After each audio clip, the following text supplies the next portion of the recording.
The sun is setting and the lights are on. It's Friday Night Prep Football here on ScoringLive.com. Aloha and a komo mai to Wahiwa, Oahu, as we come to you live from Hugh Yoshida Stadium on the campus of the Lelehua Mighty Mules. No mules in sight tonight as we feature a clash between two Division II powers of the number one in Kona's heart and number one in the Hawaiian Electric Power Rankings, the Konawaena Wildcats, taking on the number 7 Saint Francis Saints. Aloha everybody, welcome. Glad you can join us here today. My name is Sean Suioka. I'm here with my good friend and writer for ScoringLive.com, Michael Lascaro and Mish. What a great matchup tonight. Yeah, tonight we have a matchup between the top-ranked team, Konawaena, where they really took it off the map last year on offense with quarterback Austin Ewing. So tonight they're going to be a little more aerial attack, while St. Francis, they're real physical in the trenches. You know, they can pound at the ball if they want to. But tonight they're actually going to go more into a spread formation. So it'd be interesting to see both offenses go back and forth with their passing game. And both teams are excited. Kauai played St. Francis last week and fell 31-9. So St. Francis has one win. This is the first game for Konawaena tonight. And what do you expect from Konawaena?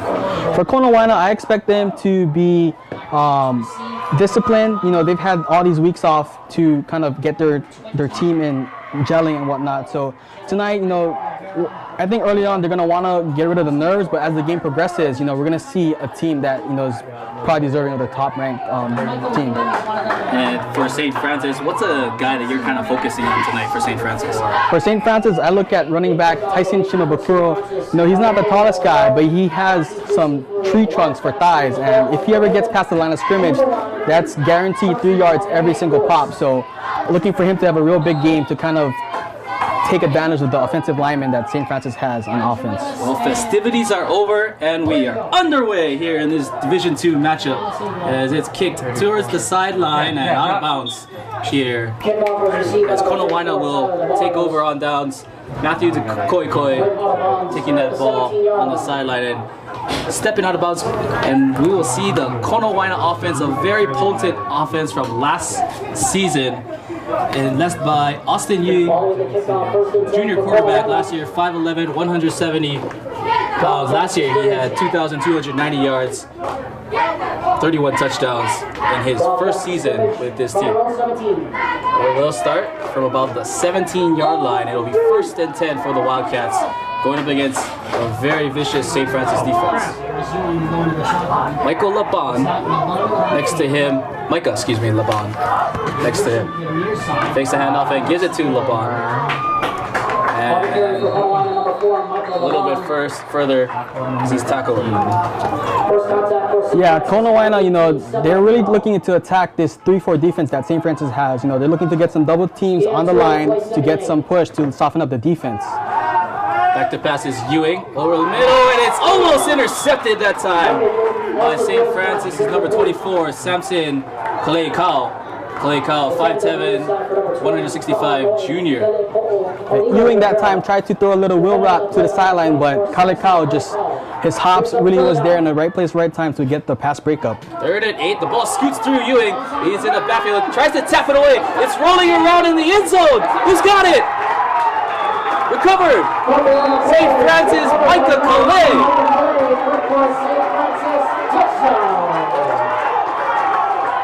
Great recognition there by Kalei. You know, that's one of the players on this St. Francis team that Coach Kipakana really believes is one of the fastest guys on the team. So, you know, he's flying in there from the cornerback spot, takes advantage of this miscue, and here it's 6-0 already in St. Francis' favor.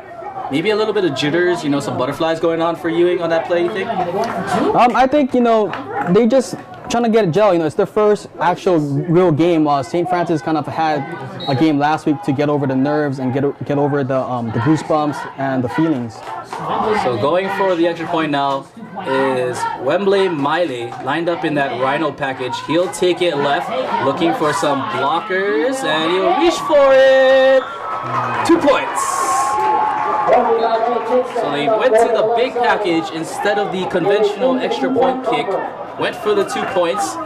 Maybe trying to make a statement early here by the St. Francis Saints. As with 11:28 less than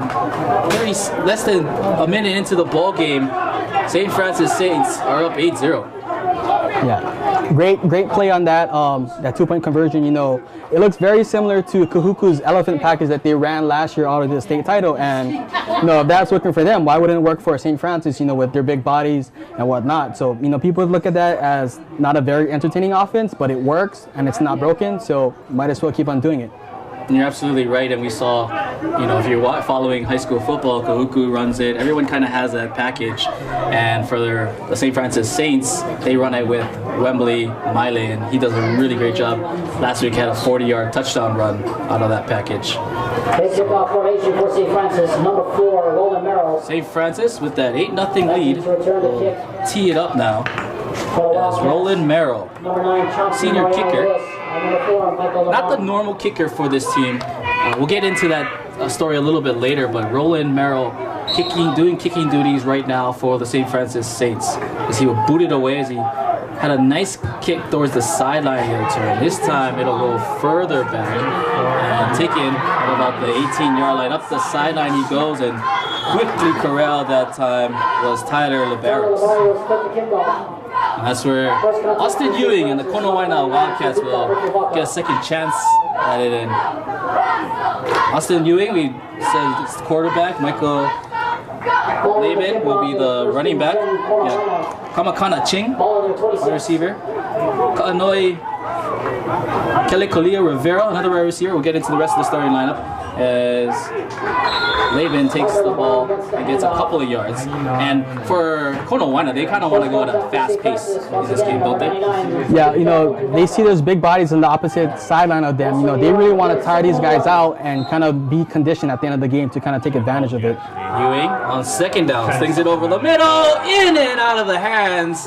That time looking for his main man, Kamakana Ching. And big target at 6'3", 174 pounds. Yeah, very weird play on that drive, you know, on that play. Usually you want to cast in stride and you see Ching kind of backing up, backpedaling to get open, and that's how the drop came in. Third down, same looking play over the middle, and it's caught. Over to the other side, down to the 45-yard line is Austin Alkai, senior wide receiver, catching the ball for the Wildcats, and he moves the chains for a first down. Yeah, that's a great confidence booster for this Konawaena offense. You know, Ewing was 0 for 2 at that point, so it was a really good play for their morale. Swinging it out to Laban, and Laban able to get a few yards there. And that's kind of what Konawaena wants to do. They want to kind of move it forward and not have so many backwards plays. Yeah, as Coach Brad Uemoto said, you know, we want to get our playmakers away from the big guys. So that's one example right there. Mark him at the 48-yard line. That'll be third down here. Third down and about 6. Ewing takes the ball, throwing over the middle, a little short, but it's caught. And a first down again. Alkai, his receiver catching it. Alkai, basketball player, shooting guard for the team, as well as track, long jump, and triple jump. Ewing back to pass now. Steps up in the pocket, looking for a receiver, and he's got him. Down the hash line and across the 25, down to the 22-yard line is his receiver, Kaya Lele'ivi. Yeah, great reception there by Kaya Lele'ivi. You know, he's actually not the starting slot back for this Konawaena offense, but you know, he's starting in place for Jeremiah Kazuga Lalanes, and you know, he's taking advantage of his opportunities. Timeout taken by the St. Francis Saints, and Konawaena moving the football right now. Austin Ewing kind of getting in a rhythm, and that's very important for him in this offense. Yeah, for St. Francis, you know, you want to take that fumble recovery for a touchdown, but on the other hand, for Konawaena, you know, I think that just adds more fuel to the fire. You know, they're pumped up. You know, they call themselves the Zoo Crew. You know, I think right now we're seeing the beast on offense unleashed right now. Konawaena flew in last night, came in to Honolulu International Airport at about 7 o'clock. They were making their way towards St. Francis. St. Francis was been gracious host to them as they hosted them in their gym and able to get some food. They've been hanging out. They had lunch before this game. So it was very awkward, you know. Two teams about to go to battle and we're having lunch together. Both coaches said it was an interesting feeling. But back to the game here as Austin Ewing on 1st and 10 with double wide receivers. Looking over the middle, he's got a man in and out of the hands. And that's about the 2nd or 3rd time we've had an on-point pass, slightly high, but catchable ball, that time by Austin Alkai. Yeah, if Alkai hauled that in, he had some open space to run there behind the St. Francis defense. Even though it was a drop, you like to see the receivers get separation from these defensive backs that St. Francis has. So even though it was a play that went for no gain, it's something that is a big confidence booster moving forward. Ewing on 2nd down. Jaban next to him. Play action and slings it out there to Alkai. And Alkai is planted after he gains a good chunk of it. About 5 yards across the 20 to the 19-yard line is Alkai. Yeah, great textbook tackle that time by Ezra Nayoshi Dodot. He's not really the main starting corner for St. Francis, but he's making a case for himself right now. Quickly go the Wildcats as we have a penalty flag prior to the snap. So we'll get our first call from the veteran Mel Cortero. We'll get a false start penalty. Moving a little too quick there. Mel Cortero in his 38th year with refereeing. It's a non-league game here, so we have a mixture of referees tonight. Ewing going back to pass, a little bit of pressure. First one we've seen, trying to get rid of it, and he does. Over the middle. Breaking tackles is number 12, Kaya Lelaivi. And Lelaivi down inside to the 12-yard line, 13-yard line. Close to a first down. Yeah, great playmaking ability by Ewing right there. Coach Kipakana said the main thing is to keep him in the pocket. That time he broke contain and he was able to make a play and find a receiver downfield. 4th down now and giving to Laban, and he is met rudely up there by number 22, Sean Ellis and company. Kind of questionable call that time. It almost seemed obvious that they're going to go for run play. I would have rather gone to a pass because it shoots their strengths. At least you can get Ewing a time to scramble and make something happen on nothing. But Wildcats turn it over on downs and St. Francis has the ball back. This is our first chance to look at new starting quarterback for St. Francis Saints. So we have a penalty, or officials working it out. Bubba Akana, the son of head coach Kip Akana. And a little confusion here again, and they'll take their own time out. That gives us a chance to kind of talk about Bubba a little bit. What does Bubba bring to this table as a quarterback for us? He's real young, but he's been kind of on the intermediate and JV team, kind of leading St. Francis in that aspect. So he has some leadership qualities. It's just getting him up to speed with the pace of the game. That time, St. Francis had to call a timeout. It looked like they only had 10 players on the field, trying to counter the skill players, and only seeing one receiver down to the right side of the field. So kind of not a good call. Good sign right there on offense. Them trying to work this new spread formation. They're more of a running team. We talked to Coach Kip Akana about his offense last week against Kauai. They ran the I formation strictly, and then this week, they're going to more of a spread formation. So in the pistol is Akana with Tyson Shimabukuro behind him. Back to pass is Akana, slings it out there to his receiver, getting a block, and he turns it upfield. 5'8", 175-pound senior. We'll check the flag. Turned off again? Yeah. Yes. What the hell? No, that play call, it's kind of something. It's a good play to kind of bring in a young quarterback. You want to throw him manageable passes where he doesn't have to work too hard on his own. But here it works out in St. Francis' favor, where a personal foul against Konawaena gives them a first down. 35. And so after the penalty, moves it up to the 35-yard line. Excuse me, one more yard back, 34-yard line. Correction, the ball is on the 34. And St. Francis will get a fresh set of downs here. Trips to the right as Shimabukuro is to Akana's right. Shimabukuro looks to that trip side, slings it out there to his receiver, spins away, making some contact is Scott McLeod. McLeod down the sideline, and he's across the 45 to the 46-yard line.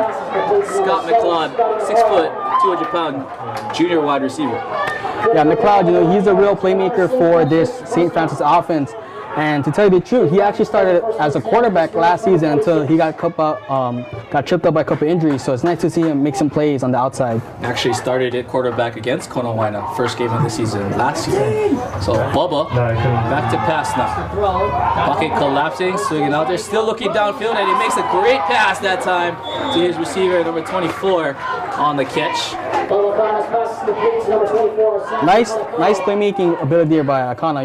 He was 4 of 14 last week, but here he's showing some poise. He's got a game under his belt. That was a nice play for the young sophomore.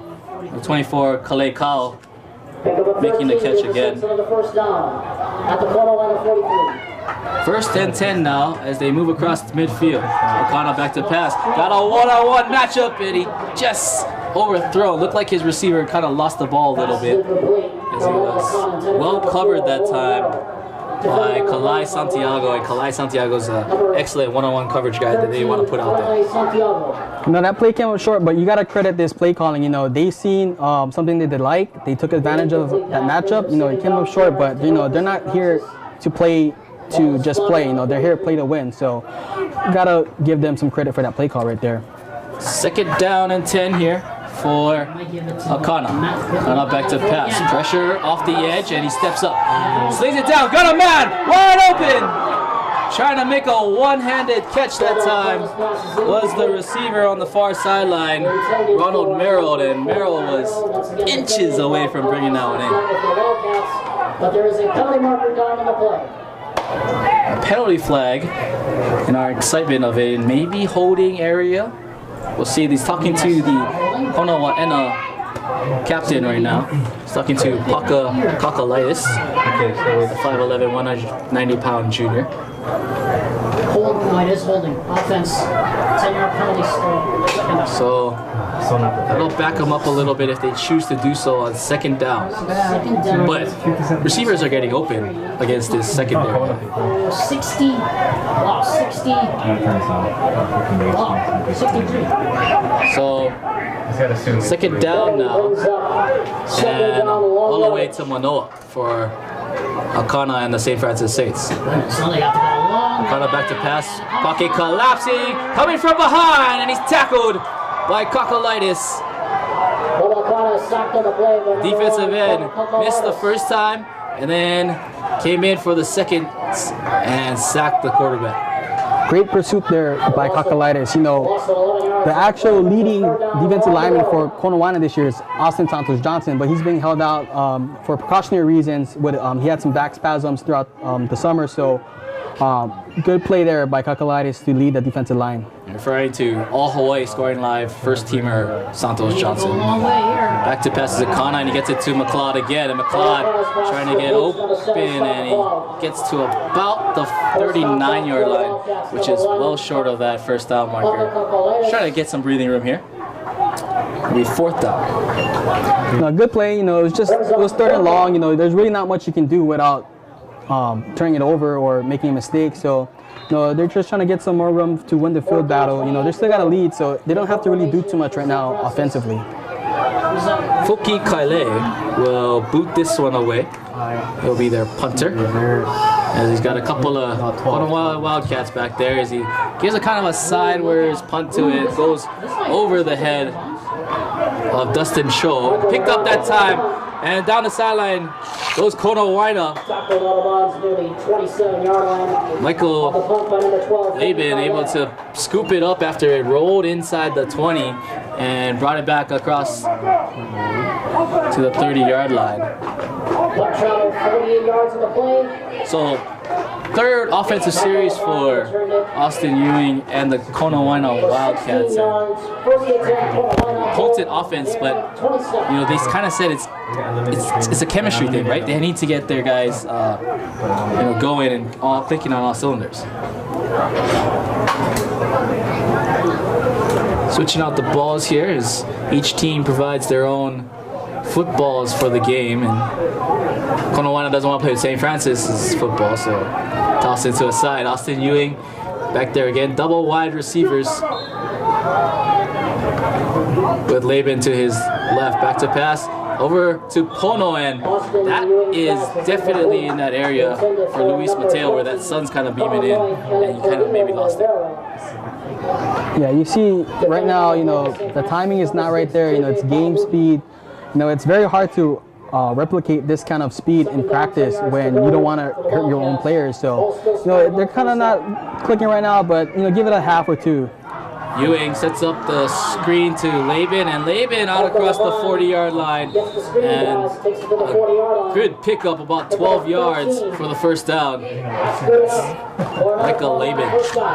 Smart play call at that time by the Konawaena offensive staff. You know, they see that this St. Francis defense is really aggressive, so they took advantage of that and found a play that works in their favor.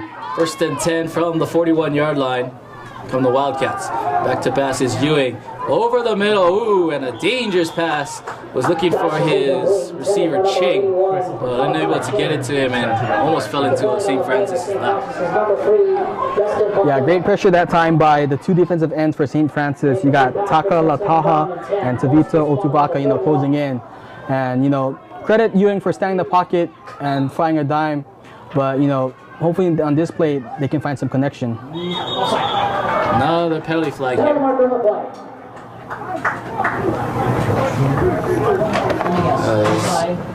Mr. Cortero tells us offside on St. Francis, so 2nd down and 5, a little bit easier here from the 46-yard line, as Wildcats will need to cross the 50 to get that first down. Austin Ewing, a ScoringLive all-Hawaii selection from last year, back to pass now.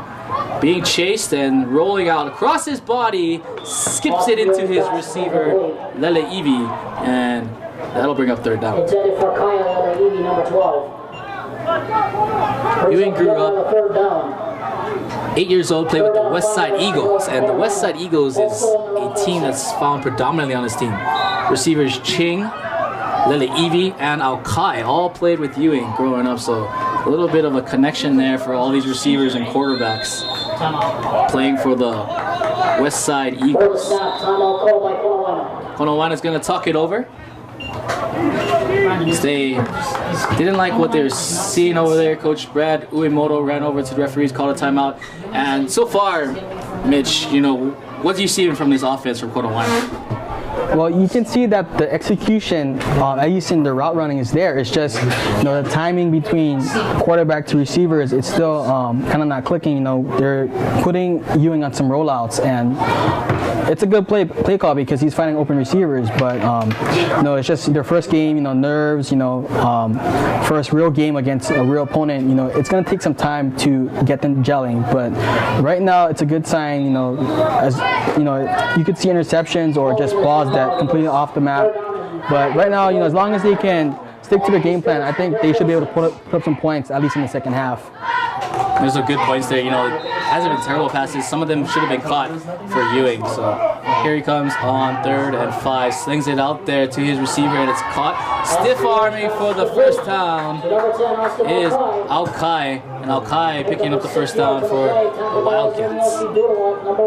Great play call that time. You know, it's a quick pass to your slot back, and you know, Coach Uemoto likes the one-on-one matchups that he has with his receivers against the St. Francis back 7. First down and hand off to Laban.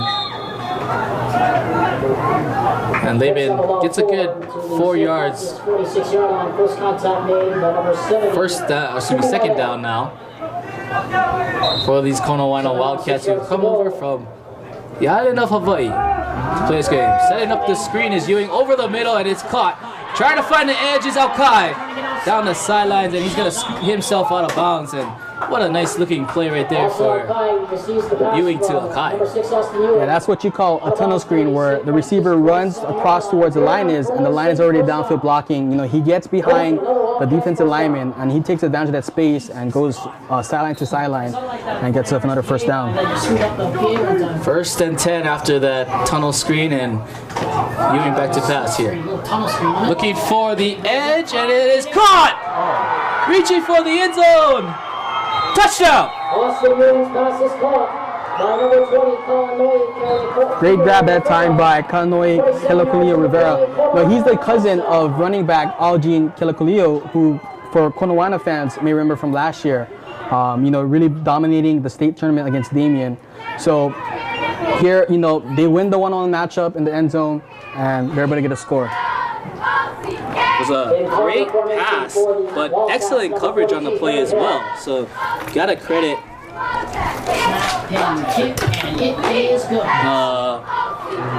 Konawaena effort on that time by Kilakulio Rivera. Extra point is up and good from Harry Hill. Konawaena cutting this lead to 1. 8-7 here with 5:14 remaining here in the first half. And great sign there, especially for this Konawaena offense, to get that first points on the board. Yeah, I think it was just only a matter of time before they found the rhythm. They found something they'd like to see against this defense. But on that PAT, we were kind of talking over it. But I want to give credit to Harry Hill because last year, taking over the PAT duties for most of the year was quarterback Austin Ewing, and that was something that kind of got them in the state semifinals against Radford. It was 48-46. Reliable PAT kicker who could made that game go in overtime. So, credit Harry Hill for taking over the PAT job and lessening the load off of Ewing's shoulders. Yeah, I remember the Damien game, just to get to that Radford game. He got roughed on the play, and then he moved a little bit closer, and he hit the field goal to send them to the state semifinals of the Division II tournament. 8-7 here in Wahiawa, Hawaii. Thank you guys for joining us wherever you are. A couple of shout outs today as you're watching from Kona. Glad you're here. Stay with us, ScoringLive.com, your source for Hawaii high school sports. Sean Suioka, Michael Lasquero, bringing you this Division II matchup as Hill scripts it over the middle and it's picked up by an up man. Saint Francis out across the middle and take it down that time. Is Sefa Final. Final sets up the Saints with decent field position here at about the 26-yard line. So we saw Bubba Akana come out once. 6'1", 190-pound sophomore. He gets his second chance at it here. Shimabukuro to his right. Back to pass is Akana. Looking for his one-on-one matchup with McLeod, and McLeod beats his receiver, knocks over, into the open field goes McLeod, being chased down, and out of bounds is McLeod as he gets down to the 11-yard line. Scotty McLeod. What a gainer. Yeah, he caught that pass over Jordan Kikugawa, who is the Wildcats shutdown corner. So if I'm St. Francis, I like what I'm seeing out of Scotty McLeod. Coming into this year, you would think that Micah Calais on the other side would be the leading receiver. But if they can get two threats on the outside, great things. You can see great things with the St. Francis offense throughout the year. After that big play, they go into your favorite package here with Wembley Miley in there with that Rhino package. Guns Wembley Miley with two backs around him. Miley takes the snap and he's going to go left. Penalty flag on the play as he's looking for the corner, and he's going to be denied access by a couple of Wildcats. But penalty flag back here around the 20-yard line as Mel Cortero signals for everyone to head back and heli this way. Yeah, I think on that play there was illegal motion that kind of set the play because they threw that flag kind of right when the snap happens, and it's too quick for an actual holding to happen. So I know on one of the upbacks for St. Francis, those are some of the kids from Tonga that St. Francis got. So they could be a little anxious on that play, and anxious on Honga, who is the left guard. So I think he got excited, think this was backyard football, want to haul it in and take it in for 6, but you can't do that in official football. Yeah, and Cortell signals for the illegal touching as Honga got really excited. 5'9", 250 pounds, probably doesn't get to touch the ball too often. For the Saints, and backing up a little further here. So we got a loss of down here, second down. Trips to the left of Akana. Back to pass, he'll look to the single side. Throwing for the end zone, it's McLeod, jump ball! And incomplete. One-on-one coverage that time. Going up against Kikugawa. And then I think it was just enough for that safety to come over and knock it away was Dustin Choi. Yeah, McLeod's actually winning this battle against Kikugawa, which is really shocking to see because he's one of the guys that you would think would be the leaders on this defense. I mean, he's a captain. But fortunately, Dustin chose to come over from the safety spot and kind of finish that play off. So the combination of Kikugawa and Choi able to deny McLeod his touchdown. Third and about 20 yards. He'll hand off to Shimabukuro. Up the middle goes Shimabukuro, and he'll be brought down after a small gain that time. I'm sorry. Check that running back, Matthew Takuiku.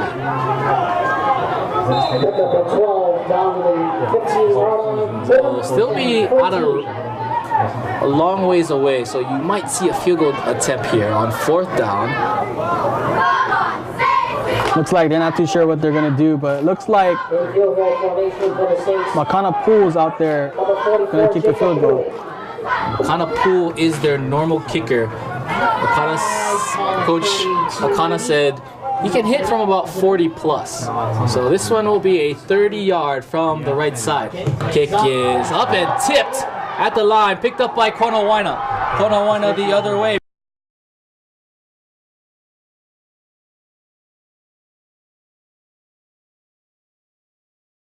And Tahana Nui able to return it out to about the 13-yard line, and great job by the Konawaena defense, able to tip that ball at the line of scrimmage and prevent those points. Yeah, Makana Pool, he looks like he did have a strong leg on that, but while the kick may have had the distance, I don't think it had the height to clear the Konawaena front line. Austin Ewing coming out again here for their 4th possession.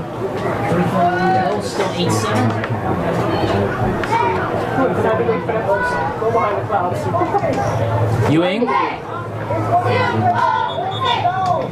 in his 2nd season with the varsity team. Also a Angels fan, likes baseball. And their baseball player asked him who it was and said Mike Trout. So he said he wanted to fly like Trout today and throw guys from the outfield. So Ewing in the quarterback. Hands off to his receiver, and he's tattooed early. By number 70, on the play. Lost of close to 5 yards on the play, brings up on the carry that time. 15 at the 15. Was Austin Alkai. Getting rid of the ball was Ewing that time, as he was heavily pressured, and I think that's one of those things where this defensive line is starting to get into that backfield of Konawaena. Yeah, he's pressured that time by number 40, Taka Lautaha, who has the first ever FBS offer for any St. Francis player, so you can definitely see why college coaches love him so much. Got that offer from Colorado State. Ewing rolling out, looking, throws across his body, it's caught by Alkai. Alkai to the 28-yard line, near the 1st down here. As we'll see where the referees spot it. They look like they're spotting him just a little short. But a la Brett Favre that time, and a penalty flag on the play. And a la Brett Favre throwing across his body to his receiver. It can't possibly be a personal foul here. There is no way that's going to be. Going back to the St. Francis defender, Taka Moatoa Lautaha. We'll refer him to Taka from now on. 6'3", 240-pound junior. Just got the offer this summer from Colorado State. Also has some interest from San Jose State. He fell in love with football when he made his first score. Coach gave him the ball, told him run, and he's put it in the end zone. So penalty moves the ball on third down. So it was a penalty against St. Francis. It was against Samson Kalei Kao. Yeah, I think it may have been defensive holding on that play. So Ewing will be back to pass. And it throws over the middle. And caught that time by Ching. Tackled immediately that time by Finau. Able to pick up the first down was Ching, and then I'll move the chains.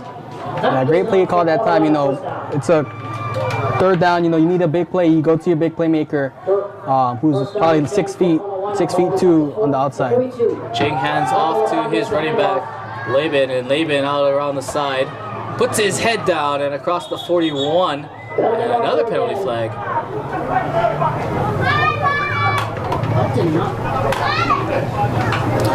Interesting to see what they call here. You know, I think that might actually have been a penalty on the offensive player, you know, for lowering his helmet, you know, leading with the crown. But, you know, it'll be interesting to see what they call on this play. You know, if it is on a St. Francis player, it looks like it's going to go against number 24, Sam Kalekau. Kalekau had a penalty earlier on this drive. He called the defensive holding, and this time a face mask penalty. And that's a big one. It'll tack on a few yards. And it'll be 1st and 10 here for Konawaena as they go with an empty set for the first time here. Ewing by himself. Pressure coming, and he gets rid of it. Over the middle, it's caught! Konawaena receiver down there. It's Michael Laban. Excuse me, Laban. And Laban out to the 12-yard line. Or excuse me. As they go quickly, the Konawaena Wildcats get down to about the 16-yard line here. Konawaena will hand off. And met immediately that time. Destin Pakele. Able to make the tackle, a 6 foot, 220-pound, all Hawaii honorable mention from a year ago. So 2nd down after the loss of 4 yards here for Ewing. Ewing back to pass, looking left, throws left to his receiver, and it's not caught that time by Kele Kolio Rivera. 5'11", 170-pound junior wide receiver. Yeah, Kele Kolio Rivera, you know, he had wide open space to run up and take it up the field. You know, got a little excited there. Didn't corral the ball first before taking off with it.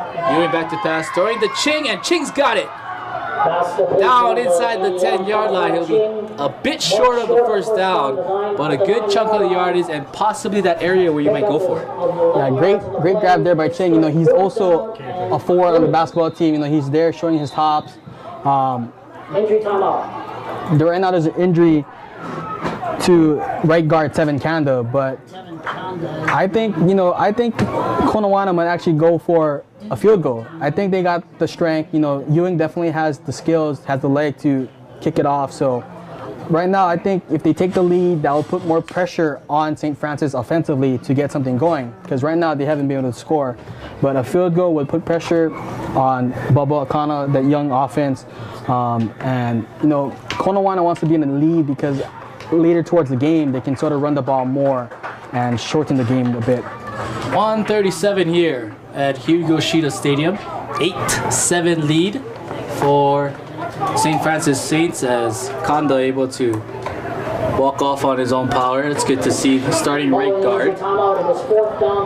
Fourth, about 3 yards here for Ewing. Double wide receivers to each side, and Laban is his running back to his left. Ewing looking for further instructions here as they will take that timeout. Yeah, it looks like that time, you know, they were trying to draw them offsides a little bit, you know, 5 yards here. You know, it could give them half the distance to go where it could be an automatic first down. So, you know, nice try. You know, it's a try that a lot of teams like to use. And if anything, you can always bring that timeout and call up a different play. If you joined us late today, it was a fumble recovery in the end zone by St. Francis Micah Calais, as he was able to corral that in the end zone after he went straight through Ewing's legs on the play.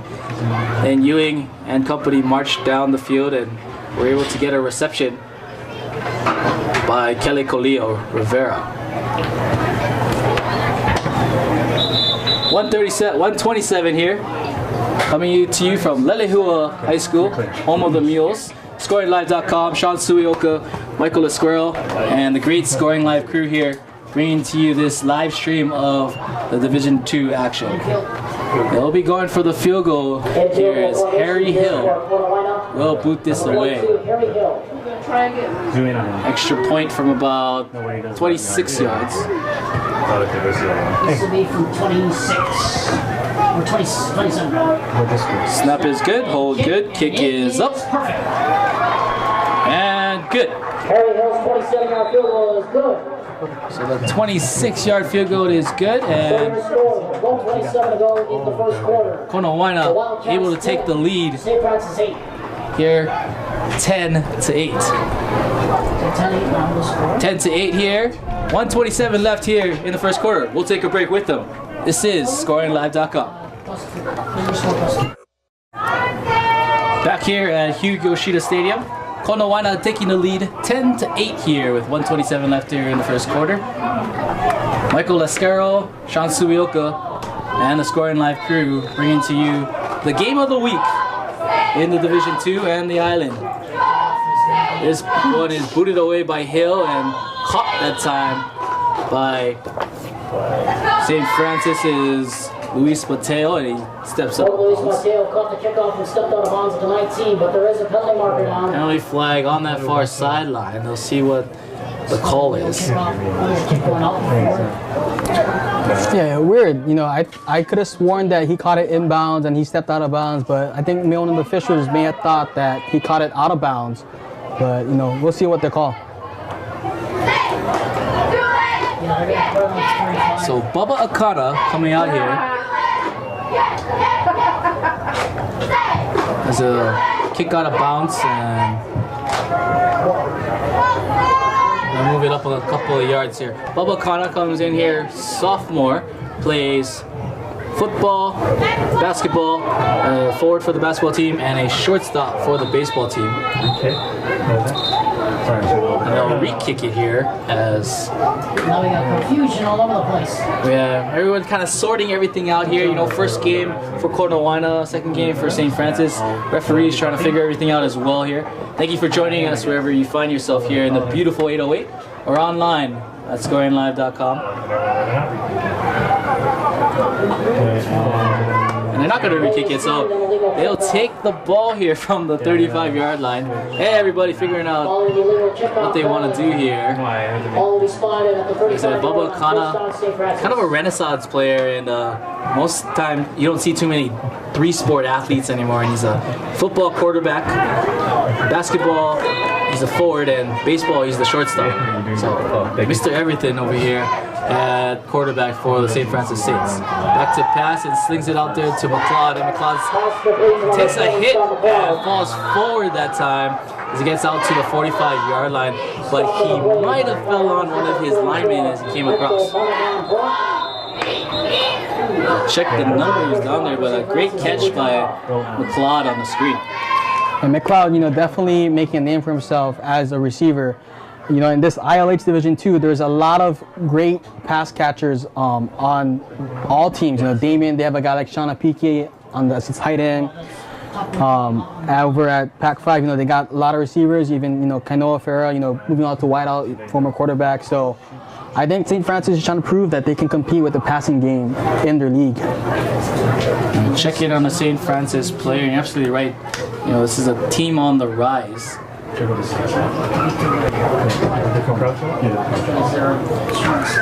Yeah, so, you know, for most people in the state, it may seem like, you know, where did St. Francis come from?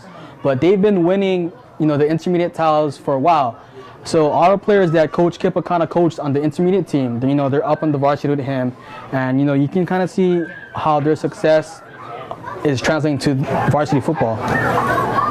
Yeah, you're absolutely right. And this is a squad that's been on the rise for a while, and they have a bunch of their players making their way to the varsity team, like you said. So we have visitors from the island of Hawaii, and they have made the trek over. There's a couple of them, as Coach Brad Uemoto said, about some maybe 100 fans were able to make the trip. A ton of people watching back home, and a watch party in Vegas. So a shout out to the Hanato family, Ewing's family watching out there, and also the family in Vermont watching as well. We're still checking on the number here. 58. So we'll take a break here. 10-8, 117 here. Konawaena on top. We'll be back. This is ScoringLive.com.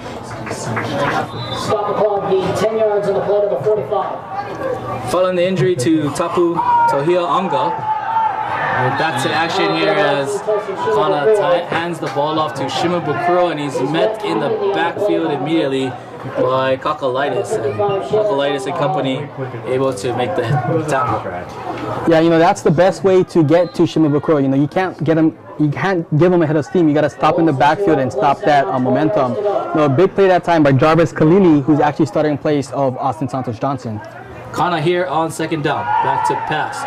Looking for his receiver he's had most of the time is McLeod, and that time 3 jerseys in the area as Jordan Kikugawa, the closest one.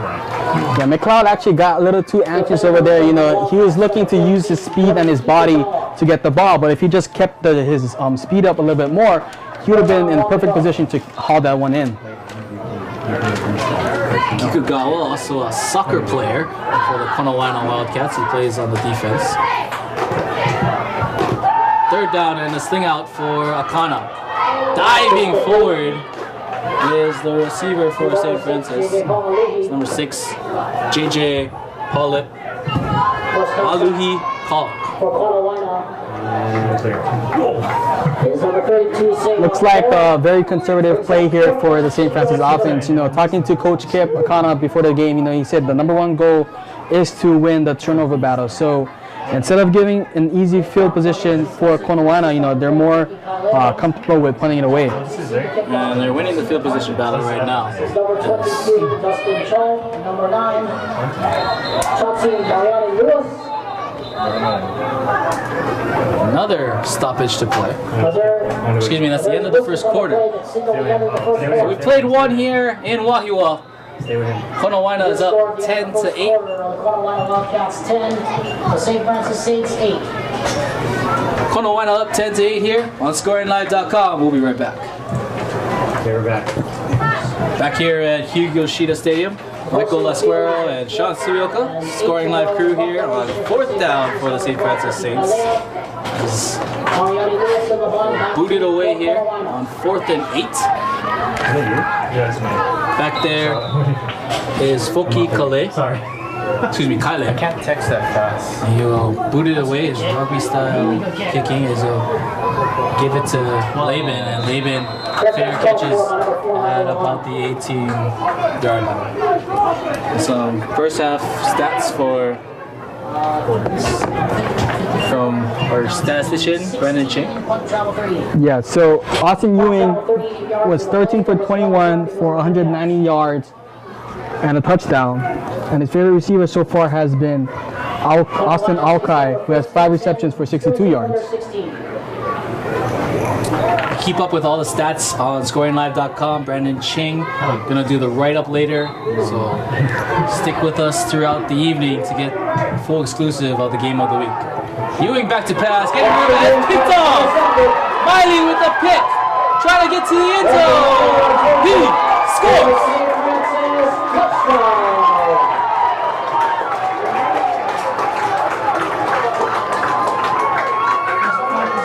Yeah, on that play, Ewing was definitely under pressure. He let it float it around, and Miley, electric player coming over from the weak side to get that pick.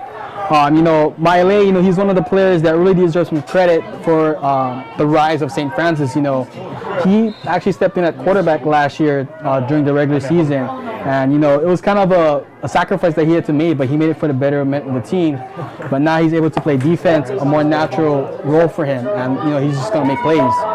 And like you said, Coach Akana talks about him being a playmaker, and here he is in the Rhino package for St. Francis as Miley trying to get over there as coming across as Konawaena's defensive line. So we'll move a little bit closer here. Wembley Maile, the brother of Supilane Maile, who's also on this St. Francis team. Maile in that rhino package waiting for the snap. Maile takes it, follows his blockers, and he's in. 2 for 2 is Maile on the 2-point conversions as St. Francis takes back the lead 16-10 here with 11:37 here left on the clock in the second quarter. No, if you're a defensive guy, you gotta love what you're seeing. 2 defensive scores by St. Francis and 2 2-point conversions. You know, too bad this is not a league game, because otherwise, you know, St. Francis would be rising up the Pizza Hut defense and special teams tracker. You know, 16 points on their own right now, but you know, St. Francis, you know, they're really going to have to depend on their defense this year to carry them throughout the games while their offense still tries to gel with the spread offense and, you know, with their I formation. Last week for Maile, he had 2 tackles and an interception return for a touchdown. So he keeps that streak going this week on that interception return for a touchdown. And when I talked to him on Wednesday, he was kind of nursing a small sprained left knee injury, and he looks pretty good now. So Maile all over the field for this St. Francis Saints. Like you said, Akana wants to get him in the best possible position, and right now that's playing defense for the St. Francis Saints. Hey, football is football, you know, everyone gets dinged up, you know, but when the lights come on, pads get on, you know, it's time to play. So Maile definitely very electric there on that play, you know, showing some moves out there at free safety. Kicking it away for St. Francis as they do how they normally do, is kick it to the side. It's bobbled for a second, and up with it is Konawaena trying to make his way across. Was Tyler Liberos. Liberos able to get a few up the middle or to the side, but unable to make anything happen. And Austin Ewing will come out after throwing his first interception of the season.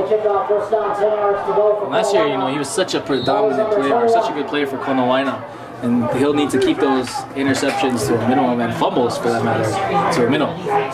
Ewing in the shotgun. Back to pass, pumps once, now he's throwing it deep. This one almost intercepted again. He's looking for his buddy Ching over there. And it was double covered that time by Maile. And Yoshi did well. Yeah, not too sure about that play call, you know.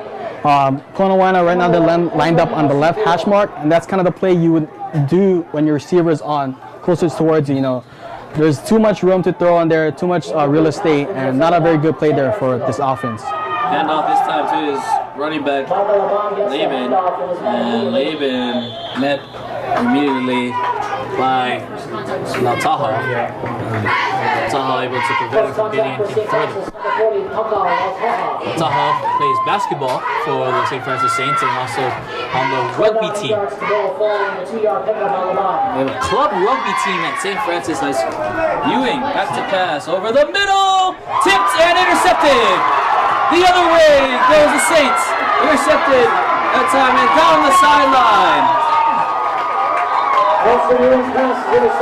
Luis Mateo with the pick and return down inside the 10 to the 9-yard line, and that time just unfortunate for Ewing. That ball a little high, but definitely catchable. Yeah, Lalevi, you know, again, he's not usually the starting slot, so just into position with injuries to, you know, Jeremiah because you got Lalanes, but you know, you gotta like the speed that the St. Francis defense is going to. You know, even though that might have been a catch, you know, Luis Mateo would have been there for a big hit. So you gotta like what you see from this defense.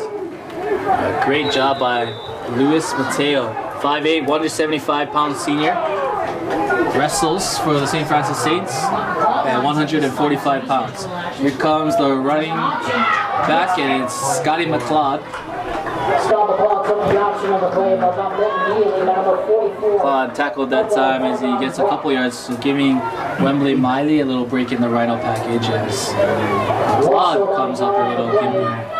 Yeah, great tackle that time by linebacker Michael Banagan Brock.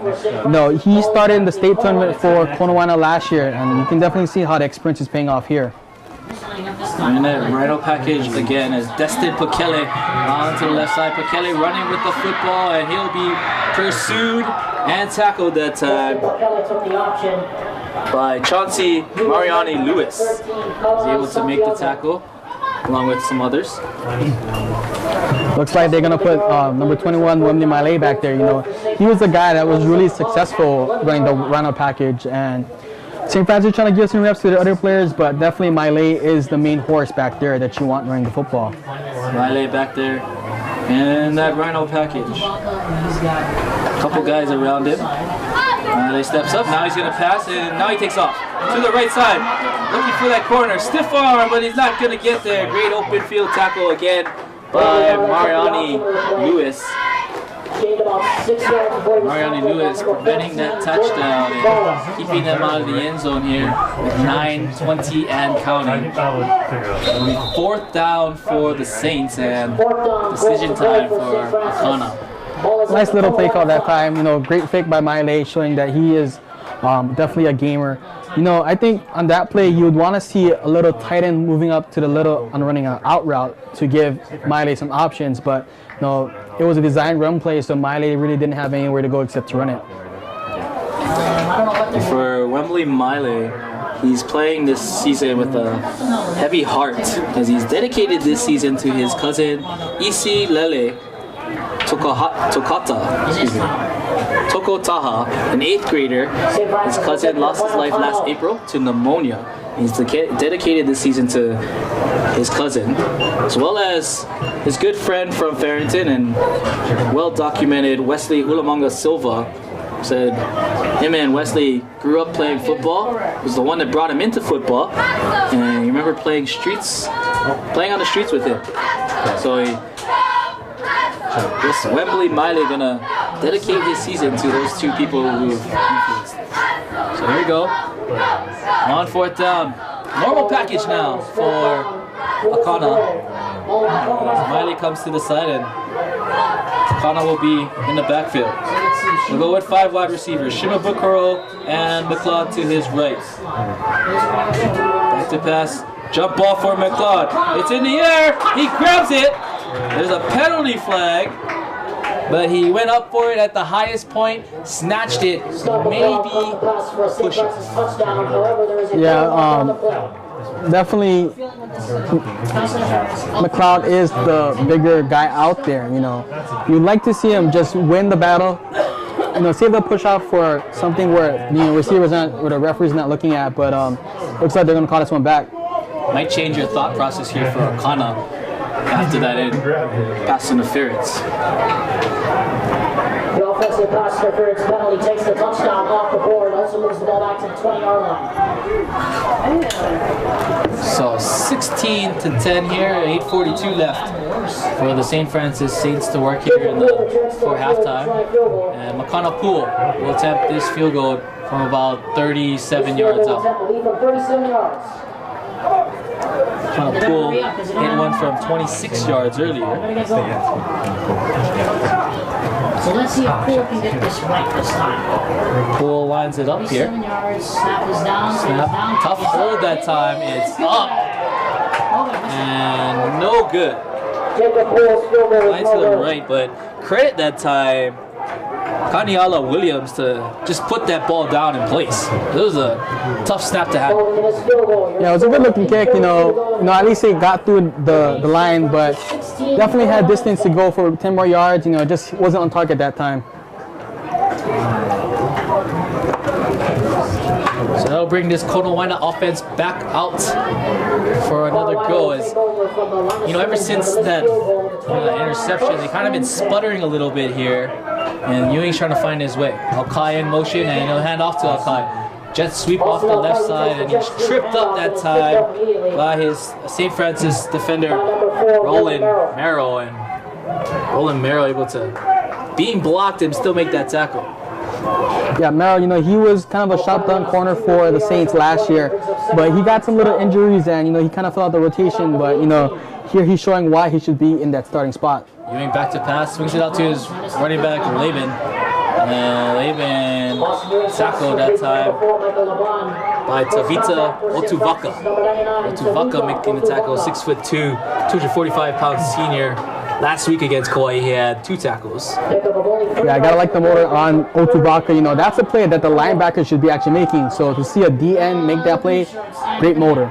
Screen this time to Laban, and Laban tackled immediately by our guy Lautaha. And Lautaha making his presence felt here.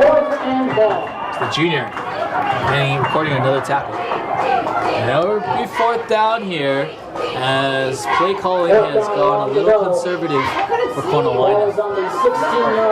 Momentum definitely on St. Francis' side. You know, we were talking earlier how the Konawaena offense would probably settle down, but the first 3 drives here in the second quarter have been 2 picks and a punt.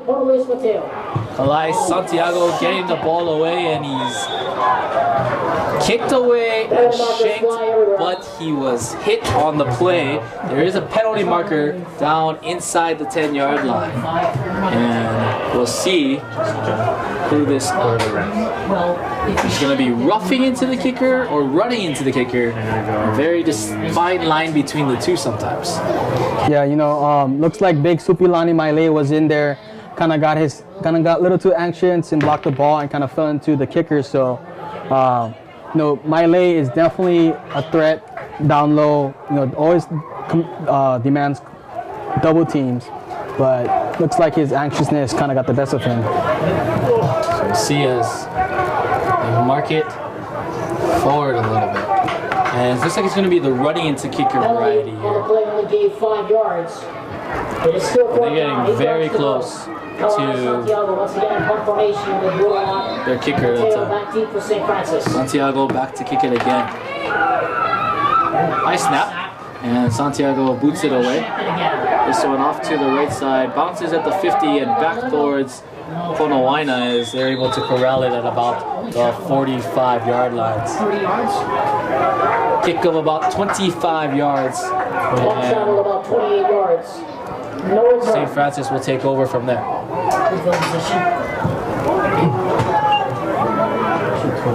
St. Francis takes Bubba Akana, sophomore quarterback for the St. Francis Saints, coming out again. Coaches say he's calm, cool, collected, everything you would want in a quarterback. And for a sophomore, he seems like sometimes he doesn't have a heartbeat, but he plays with a bunch of heart, says Coach Akana. Back to pass is Akana being pressured, steps up over the middle. It's just a little short. His receiver was trying to reach back for it. That time and unable to corral it. His receiver, Makana Poole, the tight end at 5'11", 185-pound sophomore. Also the kicker. So Kana with trips to his right here on 2nd down and 10. 6:40 in the ball in the halftime, excuse me. Akana back to pass, settles and throws. His receiver stopped his route that time as he was looking for Kakalitis. Excuse me, Inayoshi Dudawal. Inayoshi Dudawal stopped his route. Akana kept throwing the go route.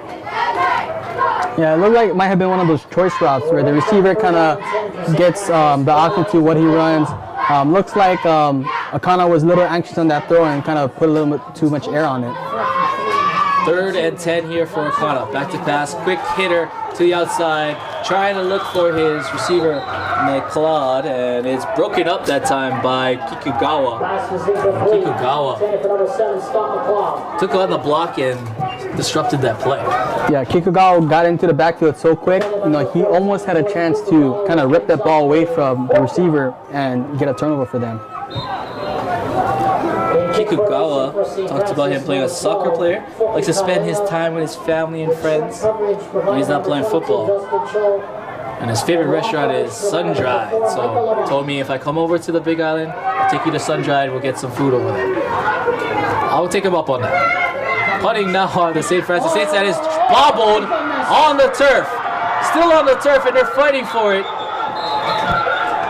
Able to pick up was the punter Foki Kaile, and Kaile couldn't hold on to. Konawaena will take over first and 10 to St. Francis 38. Immediate pressure that time by the Konawaena pursuit, and able to get into the backfield and take that, and something moving in Konawaena's momentum right now. Yeah, just a misfortune on the St. Francis special teams unit. You know, for Konawaena, you know, this is perfect field positions. You know, you're on the St. Francis side of the field. You definitely want to get some points in this drive. Ewing back to pass and throws it out to the screen. It's incomplete.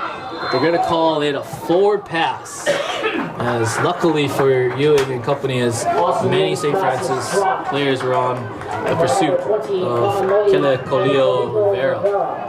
Yeah, definitely a little questionable because the referees kind of took their time with blowing the whistle. But, you know, that's kind of the point of emphasis for this year for the officials. You know, they got to call that play dead as soon as they know it's an incomplete forward pass. Ewing back to pass. Pressure come at the middle, and he's going to take off down the sideline, and he's horse-collared from behind, and they're going to call it that time by Sefa Finau, the 6'1", 220-pound junior. Got a little anxious and made a tackle. Yeah, Finau is one of those players that came over from Tonga with the church program that the Saints have, and you know, rugby is the sport down there, and you know the intricacies of football is not something that they really know. And to him, you know, it might be just a really good play, but you gotta teach him how not to do that. Yeah, you and I were talking to Coach Akana. He's still teaching these guys the basics of the game. You know, a lot of them just learned how to play last year. A bunch of them it's Taka, Sefa, Tavita, Jay, Mani, all those guys learning how to play last year. Ewing looking left, pumps, and now he's going to step up. Throws it into the end zone. Jump ball! Caught! Touchdown! Austin Ewing passes complete to number 81, Konawaena Ching. Good amount for Konawaena. Going up there was a 6'3", 175-pound Konawaena Ching. Able to get it at its highest point. Just a great play that time by Ewing, and you can see why we selected him as our preseason offensive player of the year. You know, he pump fakes, get the defense jumping, finds a route, and throws it to Konawaena Ching in the end zone at the highest point where Ching can only get it. So, tie ball game. This will break it as Harry Hill boots it up, and it's locked. Tipped at the line, and in high school football in Hawaii, you cannot return a block kick. So it's 6:03. We are tied at 16. We are tied at 16 points apiece. We'll take a break. This is ScoringLive.com. Game of the week. Back here at Hugo Shida Stadium, Michael Esquero and Sean Suyoka, the rest of the Scoring Live crew here, bringing to you the game of the week as we are tied here at 16 apiece. Konawaena, #1 in the Hawaiian Electric Power Rankings, and St. Francis Saints, the number 17, giving each other all they can handle so far. 6:03 here in the second quarter as Harry Hill will boot this away. And it is taken by Inoyoshi. And he's going to come up to the 20. Got a couple of blockers in front. And he'll be corralled right there as Inoyoshi Dubois able to get out to about the 30-yard line. Nice run back there by, Inoyoshi Dubois. Not the biggest player, but definitely showing that he has a big heart out there, fighting for his extra yards and giving the Saints field position at the 30-yard line.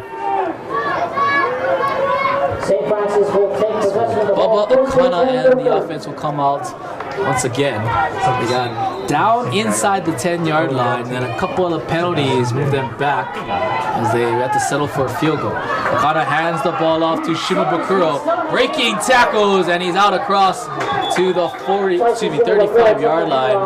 Penalty flags on the play. A tough run that time by Shimabukuro. Yeah, it's going to depending whatever the call is, but that was a great run by Shimabukuro. He is probably their best skill player they have on offense, and they didn't really utilize him early on in this game. So want to see the Saints get a little more balance offensively so that they can kind of get some points and not have the defense to be the ones, leading the way. Penalty flag moves it a little further down to the 50-yard line against Konawaena that time. Shimabukuro, 5'8", 200-pound junior, 8 rushes for 30 yards last week, and he had that 1 catch for 73 yards. He would like to duplicate that again. Hand off to Shimabukuro. Turns the corner, and he's got a burst of speed into Konawaena's territory, and down to the 35-yard line is Shimabukuro. Great play call that time. You know, Shimabukuro got a good burst on the last play. He went back to the same play, gets an even bigger gain for a first down. And you know, early on it didn't seem like the offense was really cooking, but it seems like the Konawaena defense has to really think about what they want to stop right now. 1st and 10 here from the 35. You're absolutely right. They're kind of mixing it up here and there now. And hand off to Matthew Dekui. And Dekui able to get a few yards. Stop by number 64, Keanu Colville. 5'8", 200-pound junior. 4 rushes for 16 yards last week against Koi. Coming back from a knee injury he suffered in 2015. He's been looking good this year, says Coach Akana. Similar type of runner to Shimabukuro. Maybe not the same burst, but same power type of running. Akana back to pass, sings it out to his receiver, and it's caught. That time by Luis Mateo. Turns the corner, and out of bounds here. As Luis Mateo down the far sideline. Just short of the first down. 3 yards short. Yeah, you know, St. Francis, they're just taking advantage of this Konawaena defense, you know. St. Francis got some big runs, so Konawaena has to sacrifice some guys in the box, opens up the perimeter for that little screen play right there. There you go, 3rd and 3 now for the St. Francis Saints. Trips to the left here as Akana will hand off to Shimabukuro. During the left side, but he didn't make that turn upfield. Kind of ran east-west, not north-south there for Shimabukuro. Yeah, you know, I don't know what he's seen, but if I'm Shimabukuro, I'd rather just go north to south, get some yardage, and get the first down. You know, they only need 3 yards. If he gets past the line of scrimmage, he's getting 3 yards every pop when he falls down.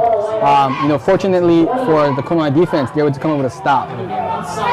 Loses a couple yards there, now ball to 28-yard line. Here on 4th down. Pistol formation, and Shimabukuro will take it again. One more shot at it. Going east and west again. Fighting for that extra yards. He's going to be close. And the official gave him a spot at the 26-yard line, which is just a bit short. That'll be a turnover for the St. Francis Saints as Shimabukuro once again kind of trying to get it to the outside. Not quite there. Is the Konawaena defense able to pursue on that? Yeah, so on that drive, you know, the Konawaena defense, you know, it seems like they were going to break against the run game, but, you know, that's kind of the game plan or what Brad Uemoto wants to see, you know, bend, but they can get the timely stops to get off the field and get their offense the ball back. Here comes Austin Ewing after that touchdown pass on his last to Ching. Now he's looking again. You can see he's kind of slinging it with some confidence. Out to his receiver on the left side. Down the sideline he goes. And he's bumped out of bounds that time. He gets all the way across. Austin, Kaya Lele'ivi. Penalty flag on that far sideline. We'll see what the call is as officials kind of pointing out to the sidelines. But a nice looking play there for Lele'ivi.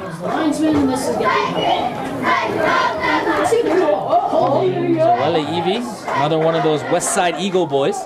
This penalty flag will move them back. Baseball player, second base and shortstop. Also a basketball player, he's a point guard.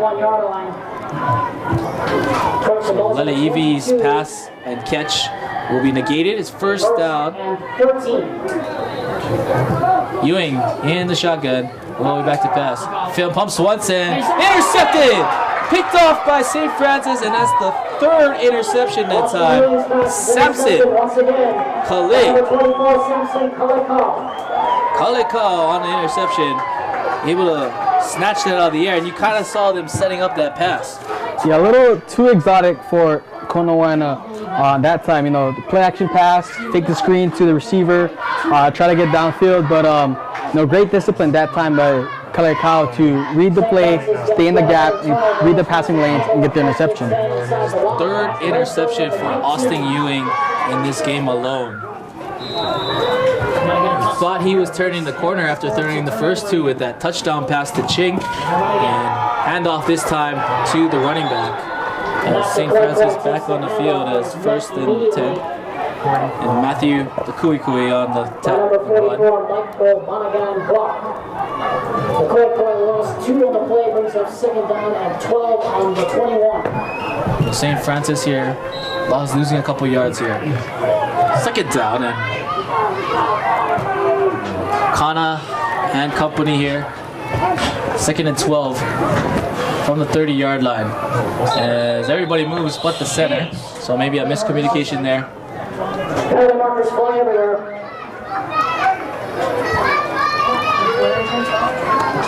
Last week against Kauai was his first start. He was 4 for 14 for 86 yards and had that touchdown pass. He said he was extremely nervous. They said what helped was all the guys around him telling him to keep calm and just get the ball to his skill players. He said, hope this week will be a little bit less nervous. But he talked to him before the game, he was just as nervous. Back to pass is Akana. Looks for his receiver, it's caught. Luis Mateo with the catch and planted.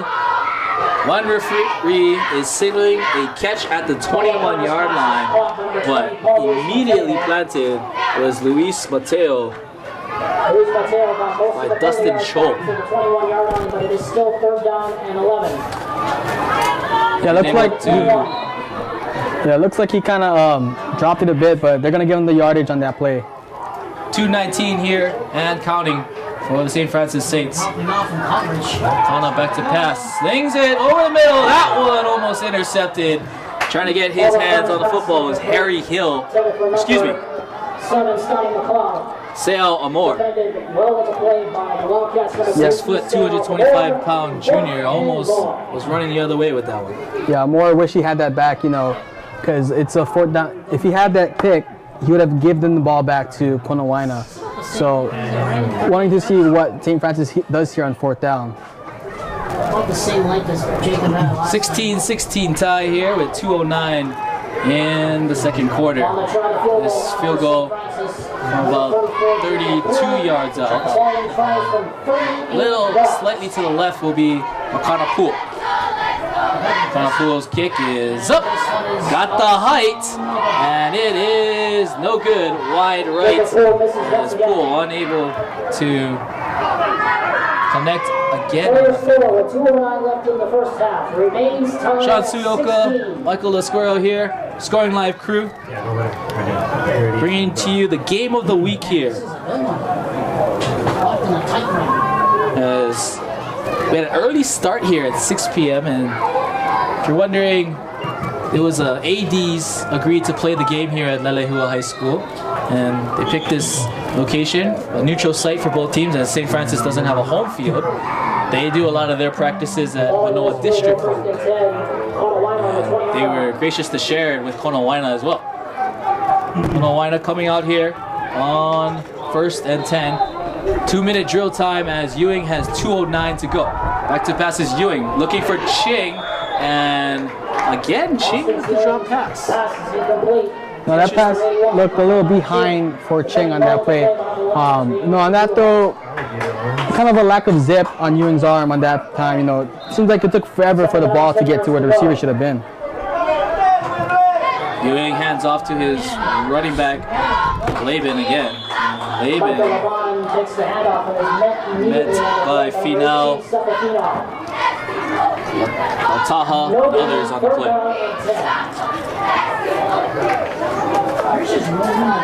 3rd down here and 10 for Konawaena.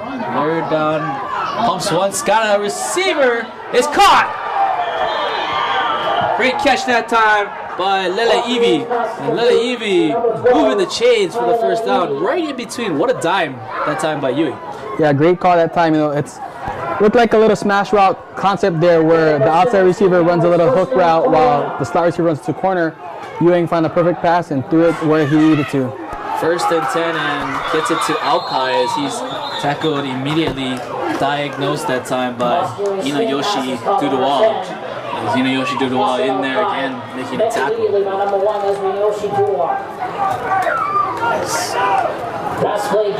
Moving quickly now, I mean, it doesn't change too much for them. 1:10 to go here in the second quarter. 2nd down and about 6 yards. Moving back to pass. Looking for Ching. He's got some separation. Just a little bit further. He had gotten behind that defense though. Ching, had they made the connection, we've been looking at 6. Yeah, definitely that time, Ching got a little too anxious there, put his arms out, that's not really good position with your hands if you want to get speed. You see track, they're always up and down, up and down. If he just kept running, he may have been in position to catch the ball. 3rd and 6 now. Ewing slinging it out again, looking for a receiver. It's tipped that time. Looking for Lele Evie, but tipped that time by Samson Kalei Kao.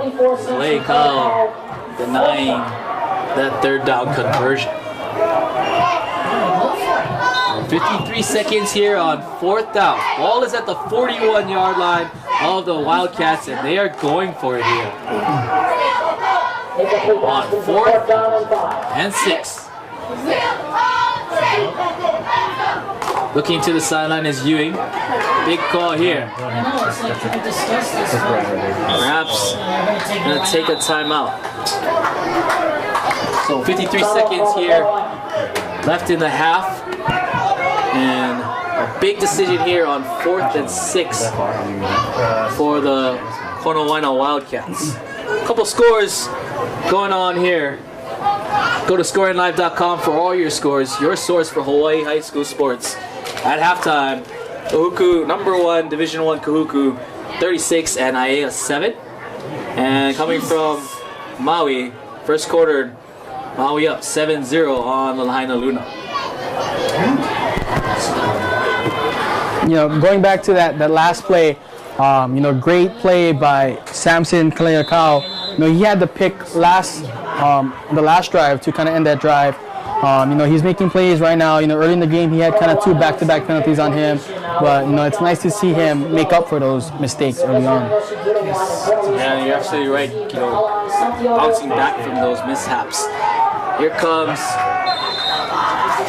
Konawaena now with the punt team. As it will be Santiago booting it away, and it goes off his end of his foot to the near sideline. And he will be marked at the 44-yard line. So only going 15 yards, and 47 seconds left for the Saints. A couple of timeouts. So no timeouts remaining for either side. I think I would just go all out right here. Try to take the lead for halftime. Let me run it. It's pistol formation for Akana and the Saints. Try and get one last score here. Maybe get Poole in range to kick that field goal and get another shot at it. Hand off to the running back, puts his head down, and met immediately. That time was the Kui. Runs right into Michael Monaghan Brock. 5'8", 190-pound junior. They'll let the clock kind of tick away here in the under 30 seconds. But Brock, Monaghan Brock, wrestler at 182 pounds, and him and his brother on the team. Justin Monaghan Brock. Akana with the keeper. A little miscommunication there as he pays the price as he moves forward. And clock will run down to 0. Entertaining first half as number 7 Saint Francis competing with number 1 Division 2 Konawaena Wildcats. Just a great first half to see from both teams. Yeah, so on that last drive, St. Francis, I think they're confident to kind of just run the ball, not try to do anything. Maybe give a turnover to Konawaena at the end of the half. They're going to receive the ball to begin the second half. So if I'm St. Francis, you got to kind of take where you're at and be confident with yourself, knowing that you got 2 defensive scores already. So at halftime, 16 apiece for these two teams. This year's your Hawaiian Electric Game of the Week on ScoringLive.com. We'll take a break and we'll come back with some halftime and some analysis. Back here at Hugh Yoshida Stadium, 16-16 tie in our Hawaiian Electric Game of the Week. Michael Lasquero and Sean Suyoko here, along with our Scoring Live crew. Thank you for joining us wherever you find yourself this evening around the world here as you stream it live, our first game of this 2016 season. And we get to watch this Division II matchup between Konawaena, who is a team that we think will definitely do well in the big the BIIIF. Yeah, one thing that I really love about Division II is that there's so much parity and so much balance between the teams across the state. Division I, you got your traditional powerhouses like Kahuku, St. Louis, Punahou. You got guys that always year in year out that's going to be a threat. But in Division II, there's more parity and there's going to be a lot of good teams that are left out of the state tournament. And Konawaena, we put them at number 1 for a good reason. Last year, they come off that big win against Damien, and they go on to play eventual state champion Radford and come up a little short. What do you think their chances are this year here in Division II? No, I think they've got to be feeling good. Last year, just winning that first game against Damien, gave them a lot of confidence. And to come over to Oahu and give Radford all they can give, losing only by 2 points, that's definitely good signs. This year, Coach Brad Uemoto, who was the All-Hawaii Division II Coach of the Year last year in his first year, he feels like this year, offensively and defensively on the line in their trenches, they feel like they have some size down there, some talent that can really make them the full package for this whole team. And on the other side for Saint Francis, this is a team that's on the rise right now. They've been working hard towards getting here. They first win just last year, and what are they working towards this year in the Division II ILH? Definitely, if they win the league, they're definitely going to be the Cinderella team in states. They have no field. They got to walk 1 mile with their gear on to practice. No locker room. They just got a bus. So definitely winning the IH is key first. But right now, they just got to figure out what they can do on offense to kind of gel. With the way the IH works out, all teams make the playoffs, so they have at least a month to figure out what they want to do on that side of the ball. Defensively, they've got a bunch of studs that's really keeping them in the game. You look at cornerback Micah Calais with the fumble recovery to get things going and really put Kona in a hole early on. Take a look at a couple of highlight yards. They'll hand off to Shimabukuro. Up the middle goes Shimabukuro. And so we'll talk about a couple of things. And if you joined us late here, a couple of scores. With that fumble recovery by Calais in the end zone. Then a 27-yard touchdown pass from Ewing to Kele Colio Rivera. Konawaena's Harry Hill had that 26-yard field goal to take the lead. And Miley able to have a 25-yard interception on Ching. That was his first interception, Ewing, that was his first interception he threw. And then from there, Saint Francis was able to get back in it to a 16-16 tie. We'll take one last break here as a couple of teams getting ready to come back. Tied at 16 at the halftime. This is ScoringLive.com.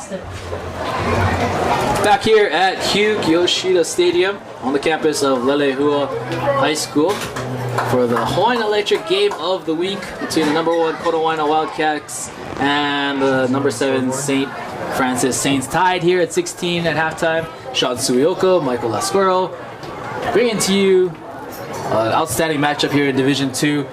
And, we've seen a little bit of everything, offensive struggles, defensive struggles. What are you kind of expecting here in the second half? I'm expecting both teams to go to their bread and butter offensively. With St. Francis, they're going to receive the second half kickoff. I want to see them give the ball to Shimabukuro. Run the ball down Kona's throats, set up the play action game, set up the perimeter, and try and get something going offensively to give their defense some breathing room against this potent Konawaena offense. And for Konawaena, what do you kind of want to see from them this second half? They got the first half out of the way. Definitely in that first half, Ewing was kind of timing with the receivers wasn't on there. But in that second quarter, interceptions there's an interception party by the St. Francis defense. So I want to see them kind of settle on offense, run some plays to take advantage of St. Francis aggressiveness, and just get some points to force the St. Francis offense to do something that is outside the comfort zone. And definitely want to get him back on track, as he was kind of sputtering at times. Waiting for the last couple seconds here to tick away. A couple of the scores from around town. Here you can follow everything on ScoringLive.com. As bevy of action here going on between a couple of different teams. Konawaena starting their game still tied at 0. First quarter score from Tiki Vasconcelos Stadium. Pro City up 3-0 on the Rough Riders. Third quarter action from Aiea as Kuku leads 43-7. We are set to start the kickoff for the third quarter to be done. Division 2 rival Honoka'a and Waikea 8-7 as the Dragons are on top of Waikea. And from Maui, second quarter, Maui up 7-0 on Lahaina Luna. So the Konawaena Wildcats received in the first half, and they will boot it away here as it is a squib kick down and picked up by St. Francis. Able to corral it and gets down there to about the 45-yard line. So trying to keep it out of the speedster's hands back there and make sure his coverage team is able to stop it there. Bubba Akana back here for the second half, and see if they kind of listen to what you were talking about, getting the ball to Shimabukuro and moving this football down the field that way. One of his top receivers was Scotty McLeod on that last first half. See if he goes to him again. Akana throws it over and overshot his man, that time looking for Luis Mateo. And Luis Mateo unable to bring it down in his 5'8" stature. Yeah, good looking play that time. The St. Francis offense definitely seen something against this defense, and they went on a 4 vertical route that time, and they found an opening on the seam, kind of playing with the free safety, seeing which way he's going. But Akana just little overthrown receiver there. Would have been a big play if he had completed it. Here on 2nd and 10 now. Trips to the right side as Shimabukuro is to Akana's left. Shimabukuro steps up in the pocket and he's not going to get away. Akana stepping up and not getting away that time, as he will be sacked by a couple of Wildcats. Taken down by Michael Monaghan Brock. Philip Grace in there in the tackle as well. A couple of guys making the tackle for the Wildcats, and nice to see that pressure get in there finally. Yeah, good move, good play that time by the Konawaena defense. Reason why the Saints are actually trying to pass more is because Kip Akana believes that his team can pass block longer than they can run block. So great thing to see right there for. Ball is tipped and intercepted that time. Dustin Cho on the return. Cho coming up the middle as he is upended at about midfield. Looking that time for his receiver and unable to connect with Destin Pekele. And Pekele's tip ball was caught by Cho as a penalty flag on the far side of the field, possibly after the interception, which would mean the penalty would be enforced after the change of possession. We'll check it out. The call from Mel Cortero. Yeah, third down, that play, definitely obvious passing situation. That's one thing that Coach Kip Akana didn't want to do, is to lose the turnover battle. I think that might have been their first turnover of the game. Definitely, I think they need to go back to running the ball in the second half. First interception of the game for Bubba Akana, and it goes to the benefit of Dustin Cho, the junior strong safety. Hand off to Laban Laban. Laban able to make his way across midfield into Saints territory, down at the 48-yard line. Little good play call that time, faked him with a jet sweep and hit him on a counter. Kind of play games against these linebackers of the Saints. Handoff this time to Chauncey Mariani Lewis, and Mariani Lewis able to get to the edge and pick up a few.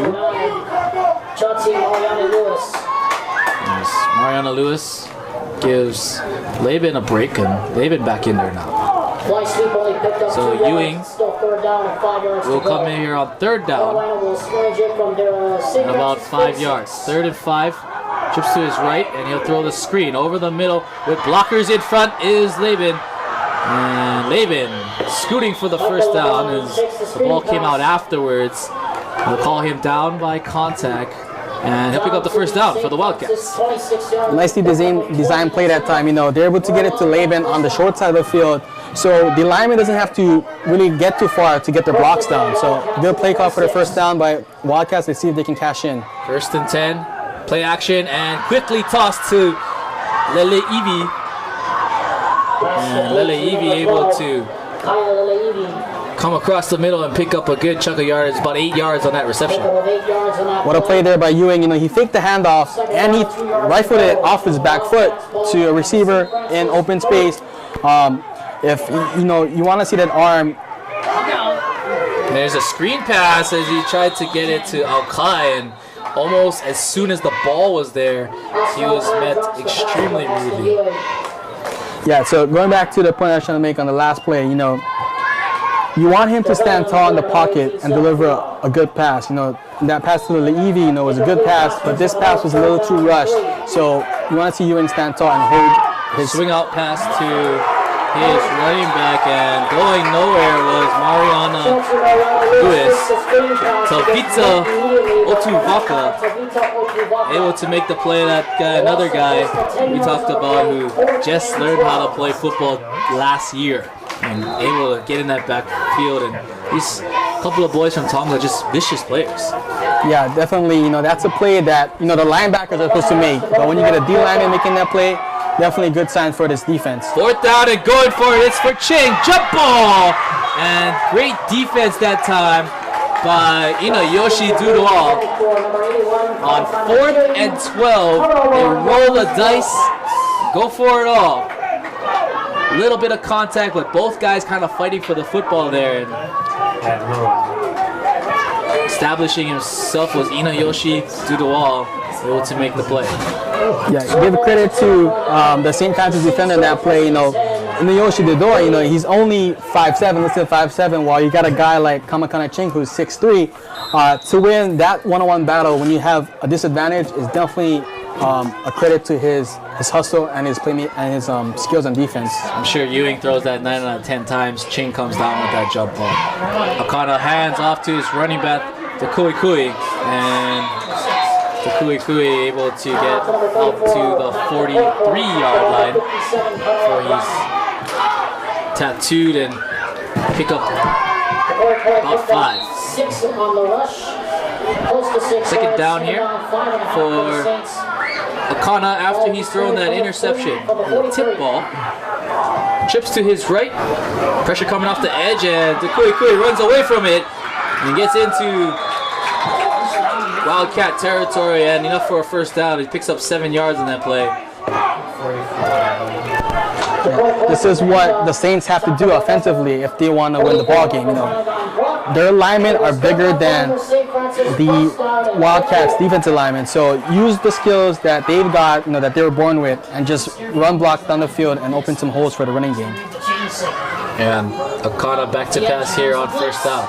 Steps up, getting pressure from behind. He's able to run away from it.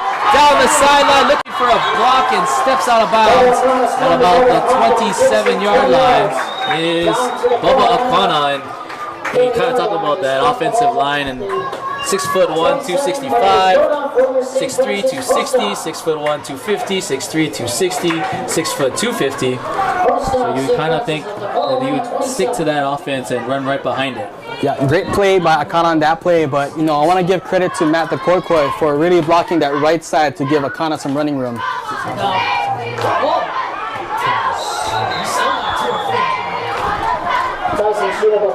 On that first down play, unable to pick up anything was Shimabukuro. 64, Keanu Caldwell. Kui now back in there at running back. Bubba Akana, leading with that spread out, able to give their team some space. Akana now here on second down. Slings it out there. Trying to get out there and not able to get anything forward as the Konawaena pursuit was there as they tackled Luis Mateo in the backfield. A couple of guys over there. And they make the tackle for Konawaena. Yeah, kind of an obvious play which side the St. Francis offense was trying to go to. You know, they rotated left tackle Supilani Maile, who's probably the best lineman that the Saints have, over to right guard. So you can kind of tell that the play is going to the right. Third down and Akana back to pass. Throwing, got a man in the side. Good coverage that time. Kikugawa, Scott McCloud on trying to come down with it. And it might have been that over the top by Dustin Cho that warranted the penalty flag. Yeah, definitely. That's inexcusable. Just not a good smart play there by the Konawaena defender. You know, the play was definitely over. No way that the receiver could caught it. You know, you don't have to go and lay a hard hit like that for, you know, a player that's definitely defenseless. And that's a rule that came back in a couple years back when they were trying to save, you know, or create a safer environment for these players. So they're talking to a couple of players here. As Mel Cortero making the call here on the targeting play, they call it. And I think that sometimes the discussion goes into it whether the player should be removed from participation or not. I think at this point, point in time, I think the referees were kind of discussing would that warrant a first down. And, you know, because it wasn't 15 yards for first down, but here, since it's a personal foul, they gave it an automatic first down. Comes Akana. Bunch of guys in the backfield as whistles are blown. Might have no play on this one as a couple of Konawaena players might have jumped off a little too early.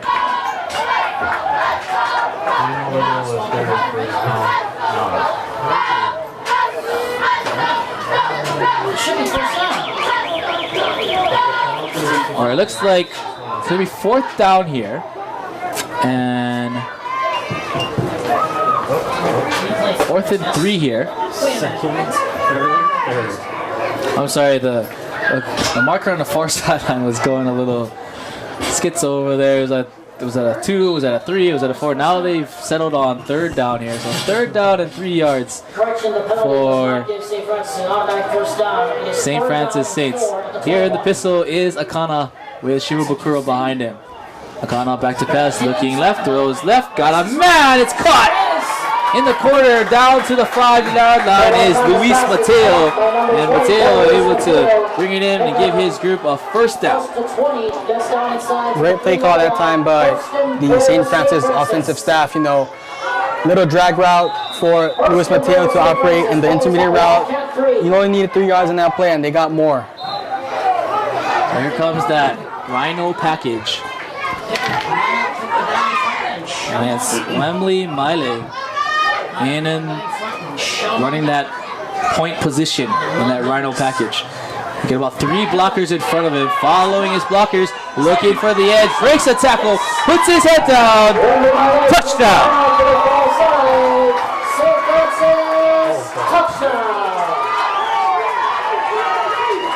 4 yards out, Miley puts it into the end zone.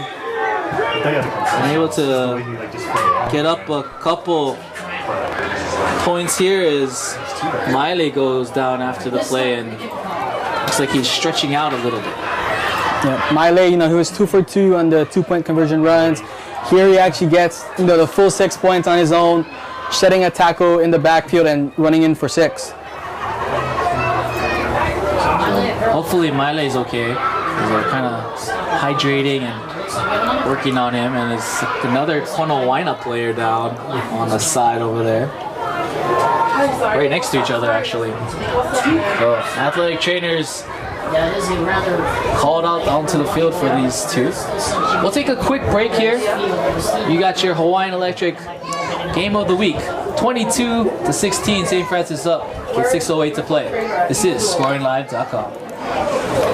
Back here at Hugh Yoshida Stadium, 22-16 as we're coming off of a 4-yard touchdown run by Wembley Miley, and he's being attended to right now on the sideline, as well as a Konawaena player who is up and walking away.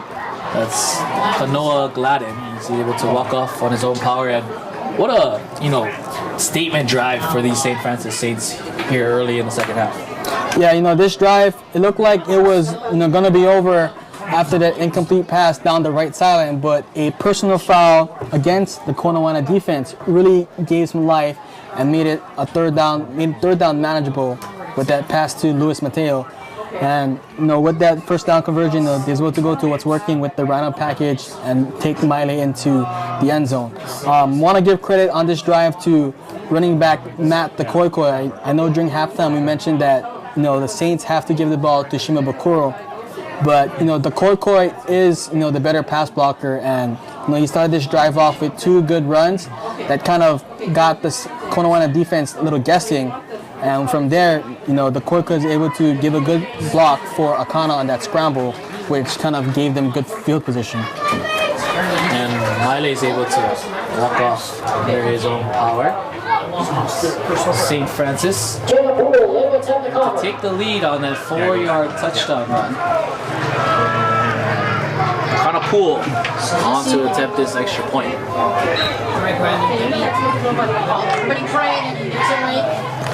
Poole struggled on the last couple of field goals, but he's done well on the extra points. And this one is wide right again. And Poole seems to be starting to hit that wide right syndrome here with the St. Francis Saints. So 6:08 here in the third quarter. St. Francis up 22-16. And for Bubba Akana on that play especially, he did a really phenomenal job. On that scamper, getting out of pressure. What'd you like from Bubba on that last drive? Everyone's gonna look at that scramble for a first down. That was kind of sprung up by that block by the Koikoi, but I think that pass to Luis Mateo was really something that you can see this young quarterback kind of growing in front of your eyes, making the right play and the right pass on a big third down conversion. He got intercepted to start the second half, but so far he's exceeding my expectations from what I expected him, as opposed to what he did last week against Kauai. Bubba Akana, we talked about being a 3-sport athlete and likes football, really loves playing baseball. His aspirations after high school, he wants to play college ball, maybe pro ball. Played on a Hawaii select baseball team. They traveled to Los Angeles and San Diego, and his baseball team finished 5th out of 5th out of 32 teams. And just came back a couple weeks ago and right back to it in the football. So no rest for the weary. As Akana and his group of have come back to football season. This one booted away again, and it seems like both sides kind of aiming for that corner and that sideline, keeping it away from the middle. Yeah, I'm not too sure why they're doing that. I don't think both sides has a real threat to return the game. I know past 2 weeks we've seen a guy like Jonas Sokai out of Radford, get a kickoff and a punt return in back-to-back weeks, but. Right now, not really too sure why they're doing this. I think, in a way, they're kind of trying to win the field position battle and not set up a long return that could lead to some, penalties that could hurt them. So Ewing back here for the possession.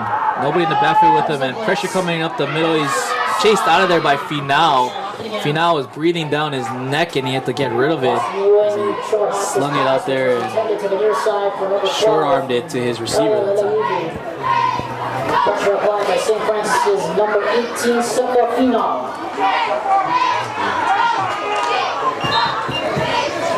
So Ewing, they're on 2nd and 10. Laban to his left. Ewing getting pressured again, trying to get rid of it, and he's going to go down that time. Sacked in the backfield.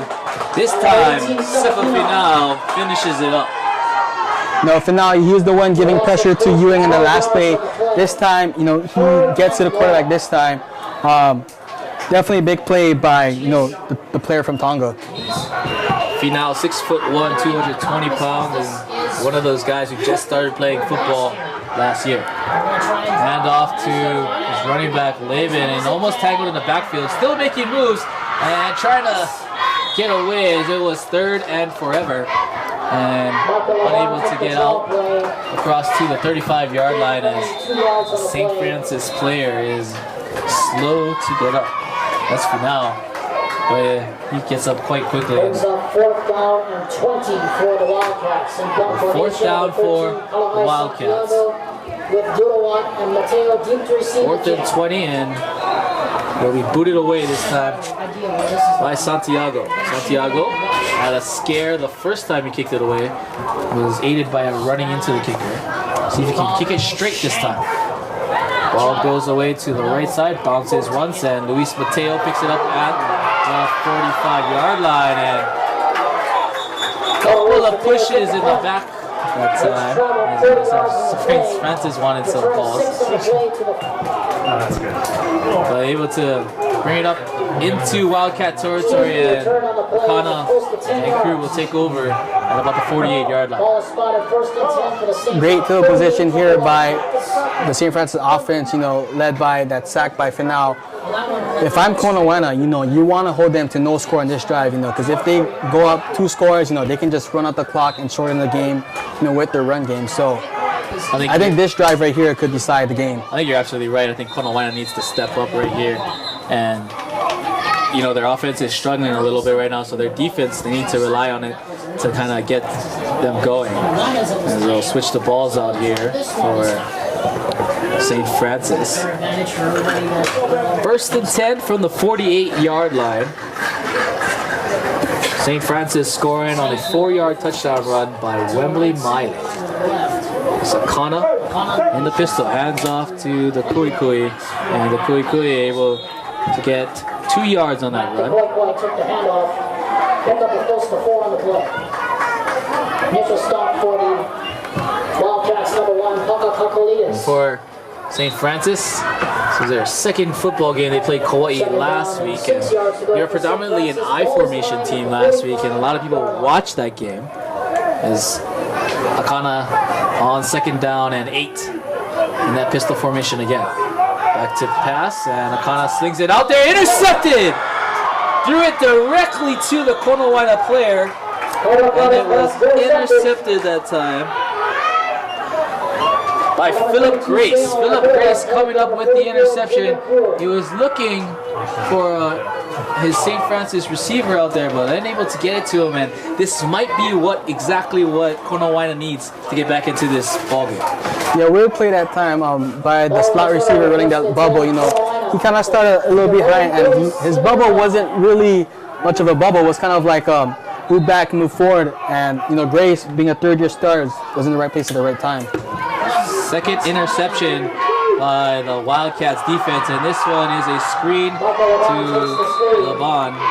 And Levin able to pick up 11 yards and a 1st down. Konawaena now trying to. This is what they want. They want to move their tempo up on the St. Francis Saints. 1st and 10 here for Konawaena. Ewing looking left, throws it out to his receiver, caught and up the field. Goes his wide receiver. He's tackled quickly by Kelly Colio Rivera, on the catch. And 2nd down now. Ewing back to pass. Over the middle, and Ching in and out of the hands. Unable to bring it in there was Kamakana Ching. Boy, St. Francis really needed that. They're reeling after 2 positive plays by the Konawaena offense. If that play was caught, it would have been another 1st down. So St. Francis fortunate that time that Ching was unable to hold on. 3rd and 5 here for Ewing and the Wildcats. You almost feel like it's 2-down territory here. Ewing back to pass, quick hitter, and a one-handed catch that time by Lele Evie, and a great catch. Turned himself around, did a pirouette, and made a great catch. Awesome job by Lily Evie. You know, he made a couple drops earlier in this game, but you know, definitely making up for it and definitely taking advantage with that starting job. Quickly going is this Konawaena offense, as they've been able to trying to get back to the line of scrimmage and actually loses a yard on the play. Tackled that time by Lautaha. Once you get in his grasp, it's really hard to get away. Second down and 10 is Laban will get the ball again. And stopped again. Finau on the tackle. Itaha. Lautaha there again on the stop. Albana lost 2 more yards and brings up the third down. Laban will lose a couple on that play. Ball at the 30.5. Ewing back to pass on third down. Pressure up the middle. He's going to throw off his back foot. Got Ching. Caught this time. Not enough for the first down, but he puts it in that range where they can kind of talk about maybe taking a shot on fourth down. There's a big pickup of about 10 yards on the play. Ching able to pull in that one. He's getting a bit of a case of the drops. Timeout St. Francis. St. Francis will try and slow down this momentum a little bit. And, you know, what's kind of, you get one drop and you get a second drop, is kind of getting into Ching's head, you think? No, I think it's just nerves in this game. Definitely, you can feel some heat from the St. Francis defensive backs. You know, definitely charging, looking for that big hit. No, I think he's not used to making these kind of grabs where he has to kind of stop in front of a hole in the defense. You know, I think he's more used to running in stride and catching those long balls down the sideline. So I think, you know, Ching is kind of one of the only receivers that's returning on offense for this Konawaena offense. So he's definitely taking on a new role as a safety valve for Ewing. And you talk about this offense and Kamakana Ching, Kele Kolio Rivera, Kaya Lele'ivi, and Austin Alkai, all receivers of the West Side Eagles, and they went out with offensive coordinator Coach Peter during the offseason, ran some routes. They learned how to read defenses better, and they had to did a lot of workouts leading up to this season. They were working with Austin Ewing for a really long time, so the chemistry is kind of there in place for this squad, and they've been kind of coming up through the ranks for a long time. Ewing here on fourth down, looking for his safety valve, Ching, and it is incomplete. Defending that time was Destin Pakele. He was able to deter the fourth down attempt of the Wildcats. Yeah, definitely frustration over there on the Konawaena sideline. You know, I see Ewing motioning for a flag, even Coach Brad Uemoto down there with his hands up. You know, they were definitely looking for a flag because it looked like that tackle was made before the pass was in the air. But whatever the case, you know, the Saints defense hold and they have a chance to add to their lead. Check out our photos after the game. Here's our photographer CJ. Into the open field is St. Francis running back. And he's out about 13-yard gain. It's Matthew Kui on the run. Check out Brandon Ching's story after the game on our website, ScoringLive.com. All your photos by CJ will be on the website as well. First and 10 after the 13-yard pickup. Handoff to the running back and met in the backfield by Kakalitis and unable to get much on that game. Yeah, the Koika is able to get a big gain on that last play. You know, for this Konawaena defense, they kind of look at him as the pass protector. So when they see the Koika in the backfield and not Shima Bakura, they're assuming it's a pass play. So that's how you see the Koika able to get some big yardage. Akana in the backfield with trips to his left. Akana back to pass, pumps once, still looking, checks it down to his receiver, and caught, making his way forward to the 39-yard line. Able to pick up a bunch of yards is Kaniala Williams, backup quarterback and wide receiver, and looks like it might be Williams down on that play. Yeah, looks like he took a bad hit to his leg. Williams, he was kind of the guy that kind of started for the Saints when they were having scrimmages. I know I checked them out against Kamuki that first week when Akana was still on that baseball trip. So, no, Coach Akana likes him. You know, he's definitely a long, lengthy player that has athleticism to play on the outside or play quarterback. Some updates for you. Go to our website, ScoringLive.com, and check out first quarter, 3:50 left. Waianae, 4th ranked in our power rankings, 7-6 on top of Mauna Lua. Pearl City ranked with a 12-0 score over Roosevelt here in the second quarter.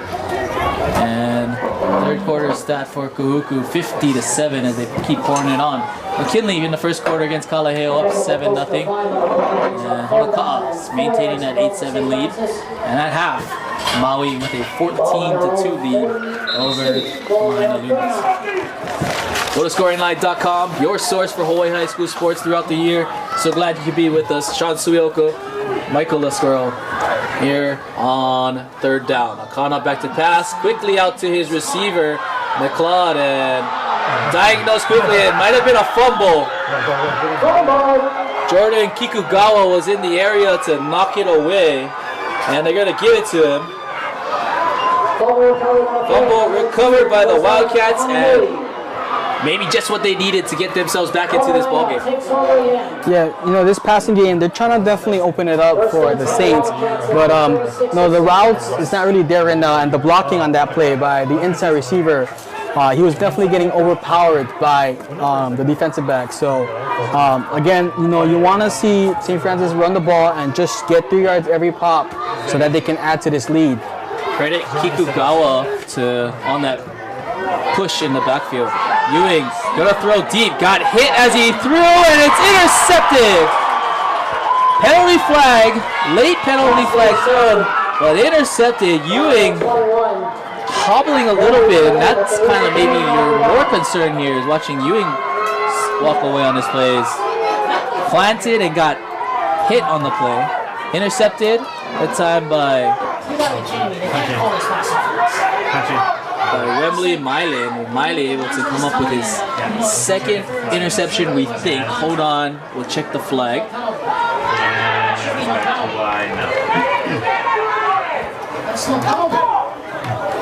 No flag.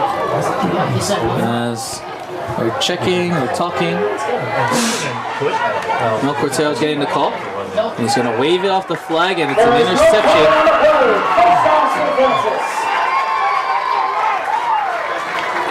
Ewing throws 4th interception of the ball game. Following Konawaena's turnover, St. Francis takes over 1st and 10 at their own 18. And that's Miley's second interception of the ball game. Pono Luis Mateo has an interception, and Kalei Kao with the other interception. So Ching, definitely contact on that throw that time as Akana and crew take over on down. Pressure in the backfield, trying to escape, but he is unable to. Takes the quarterback scramble out of the pocket, gained a yard. He's taken down that time. To the 19-yard line. Kamahao to Kita.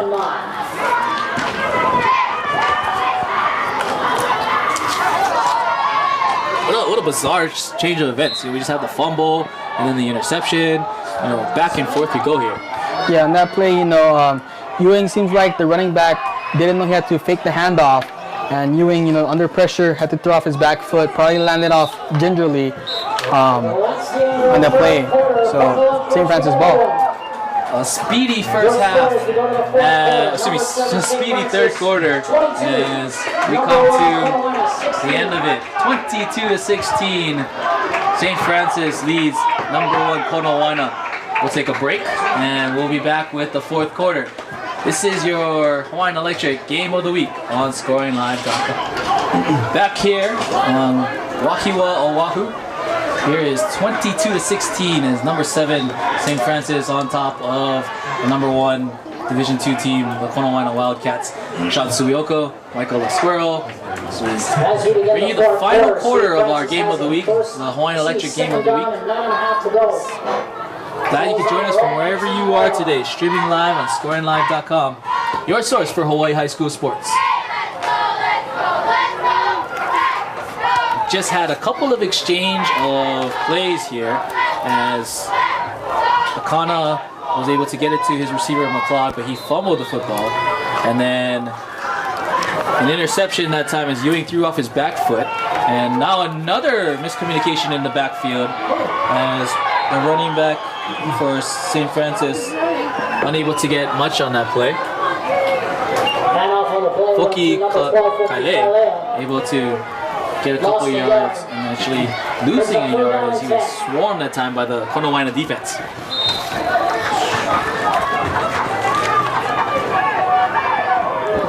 Good pursuit that time, makes it 3rd and 11 here for Kana and the Saints. Kana back to pass, gonna roll out, pressure being chased, gets rid of it, and it is intercepted! Intercepted by the Wildcats. Dustin Cho with his 2nd interception of the ball game. Intercepted by number 22, Dustin Cho.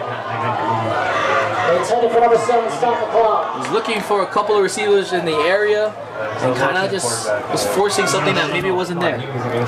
Yeah, just a mistake there by the young quarterback. You know, he actually had room to run on the right side of the field on that rollout. You know, he didn't need 20 yards in that play, so would have been wise to just run, stick to the side, and get as much as you can. So now a redemption chance for Ewing is already tonight. He's thrown 4 interceptions. You know he wants to bring his team back. Throwing to Ching over the middle. It's caught. And he gets to pass the first down for 11 yards that time. And Ching going up high to catch that ball. Kamakana Ching wants to got a couple looks from Adams State and St. Olaf, and Pacific also looking at him. Gonna throw for Ching again. Well covered that time as Ching was battling out there with his counterpart Roland Merrill, 6'1", 170-pound senior. Back to Ching. He went to the GPA camp this year, as well as the FRAP camp on the Big Island. It's a footwork camp. Big Marvel guy says, favorite Marvel character? Iron Man. Likes Tony Stark's attitude. Throwing over the middle and caught this time by Luis Mateo. Bigger pardon, Kelly Colillo Rivera able to make the catch. Hit on the play by Luis Mateo. 20-on-20 action, and the penalty flag comes in, perhaps for targeting. Yeah, nice job on that throw there by Ewing. You know, he's able to get his foot set in the pocket, deliver a nice throw in stride to his receiver. You know, this play, I don't think it should have been a penalty. It looked like a clean hit. You know, there was no helmet-to-helmet contact. You know, it was just a big shove, but it looked clean to me. I agree with you on that, that maybe it wasn't the biggest hit that we see in this game, but I can definitely say that Konawaena's not going to say no to this penalty, as they've kind of felt that they've been on the bad end of some of these calls. That moves them 1st and goal, just inside the 10-yard line, put them at the 9.5-yard line. 5 wide receivers for Ewing, looking for that equalizer. To the corner for Ching, and got tangled up that time with Merrill as Ching, unable to kind of get out of his route and into that corner. Yeah, going back to that penalty, you know, I think the hit was clean. I think, you know, just a little too much sauce on the celebration. And one of the main points to the officials this year is they want to eliminate any, you know, bad blood between the teams. And if they see a taunting call, they're going to call it. Hand off to Laban. Laban trying to turn the corner, looking for the end zone. Touchdown. Takes it in the end zone for a Konawaena touchdown. 10 yards out. Micah Laban on the scamper. First touchdown on the year for the junior.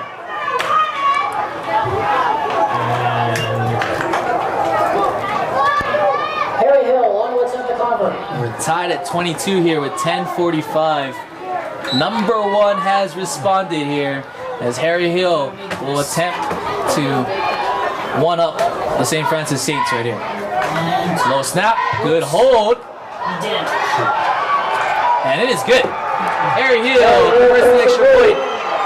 And with 10:45, they take a 1-point lead going in here in the 4th quarter. This is your final extra game of the week on ScoringLive.com. Back here at Hugo Sheda Stadium for the fourth quarter, 10:45 here. As Konawaena has responded, like 9-yard touchdown run by Levin. And what a really outstanding drive. Konawaena desperately needed that drive. Yeah, you know, Coach Brad Uemoto, talking to him before today, you know, he wanted to be kind of up on the scoreboard to kind of put pressure on this offense. But for us fans, us here watching, you know, you want to see a back and forth game here in this Hawaiian Electric Game of the Week. Yoshi Dudual on the return down the sideline as he runs out of real estate out across the 25-yard line to about the 29. And that's where Akana will try to redeem himself after throwing the interception. Saints take over first and 10. That interception, second time to Dustin Cho. As Cho able to kind of maybe getting into Akana's head there and being in the right place at the right time. Yeah, you mentioned Akana being kind of pressured, but here it looks like they're going to go to that Rhino package and put Wemby Miley back there and see if they can get some success on this drive in that package. And you really like this package. You think this is, you know, the package that they can win a lot of ball games with. So Miley in that formation that Mitch talked about. Miley at the point. Gets the snap and he's going to run to his right, moving forward. But a nice tackle in the backfield that time by Kakalaitis. And Kakalaitis is the guy we've been calling his name all night, making plays in the backfield.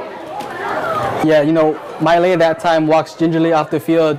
Looks like, you know, the team, they're still going to stick with it, but they're going to put Shimabukuro back there at the controls. You know, I think this offense is unstoppable when they run it in the correct times, but trying to run it the entire game is kind of hard when you got players going both ways in this formation. Shimabukuro would be the freshest of those legs. Like you say, Miley goes two ways for the Saint Francis on offense and defense. And another player who we're actually going to switch formations here as the referees are talking over possible penalty.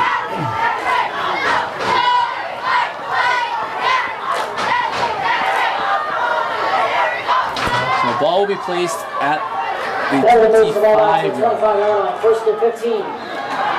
Akana and Shimabukuro back in the backfield again. Scott McLeod at the bottom of the screen. And unable to get the timing right again was the offensive line. Yeah, looks like it was another false start. You know, going back to that last play with Miley running the ball, I think there was an illegal shift. You know, they had players moving in there at the very last minute. Some players may not have been set when the ball was snapped, which is why, you know, the ball is all the way back here, 10 yards now. And, you know, Miley, we kind of talked about him having the sprained knee earlier in the week and looked like he was stretching out the hamstring. You know he wants to be in there, and he's kind of walking a little gingerly as they move along. Here on first and about 20, Akana back to pass, swings it out there and overshoots his receiver Williams as the 6'1" target wasn't able to jump that. Yeah, you know, a little early throw there for Akana. You know, he was kind of backpedaling, and he kind of threw off his back foot and really wasn't set. So that ball sailed way over his receiver. You know, just fortunate that it wasn't intercepted. Akana, 5 years old, played for the Kalani Falcons, the Kiwi team, and then he moved on to the Manoa Paniolos. Now here with the St. Francis Saints, trying to find a receiver and unable to hook up that time with Scott McLeod. In tight coverage was Kikugawa. Kikugawa, I think as the game is going on, he's just getting better and better with Scott. Yeah, you know, Kikugawa, he was getting abused early on by McLeod, where McLeod was getting some big catches over him.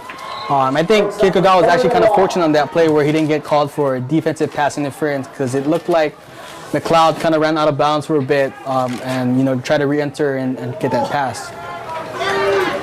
So here on third down. Trying to get a down and distance place. Pressure in the backfield. He evades it, trying to get away now, stepping up in the pocket. And he's going to be taken down. Loss of about 4 on the play as there was pressure all over the backfield that time. He had Tevin Kanda back there.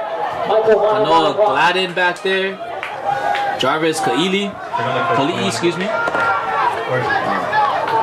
Third and forever turns into fourth and even longer now for the St. Francis Saints. As Fuki Kaile will boot this one away. Good stop there for the Kona defense. You know, Michael Monaghan Brock was the guy that finished it off. You know, he was a guy that really stepped in the state tournament and started for them, their linebacker. You know, coach calls him a good defender, real tough, real physical, downhill tackler, and he's able to go sideline to sideline. So, good play that time. You know, getting Akana before Akana could take off for some big gain. You're absolutely right about Michael and his.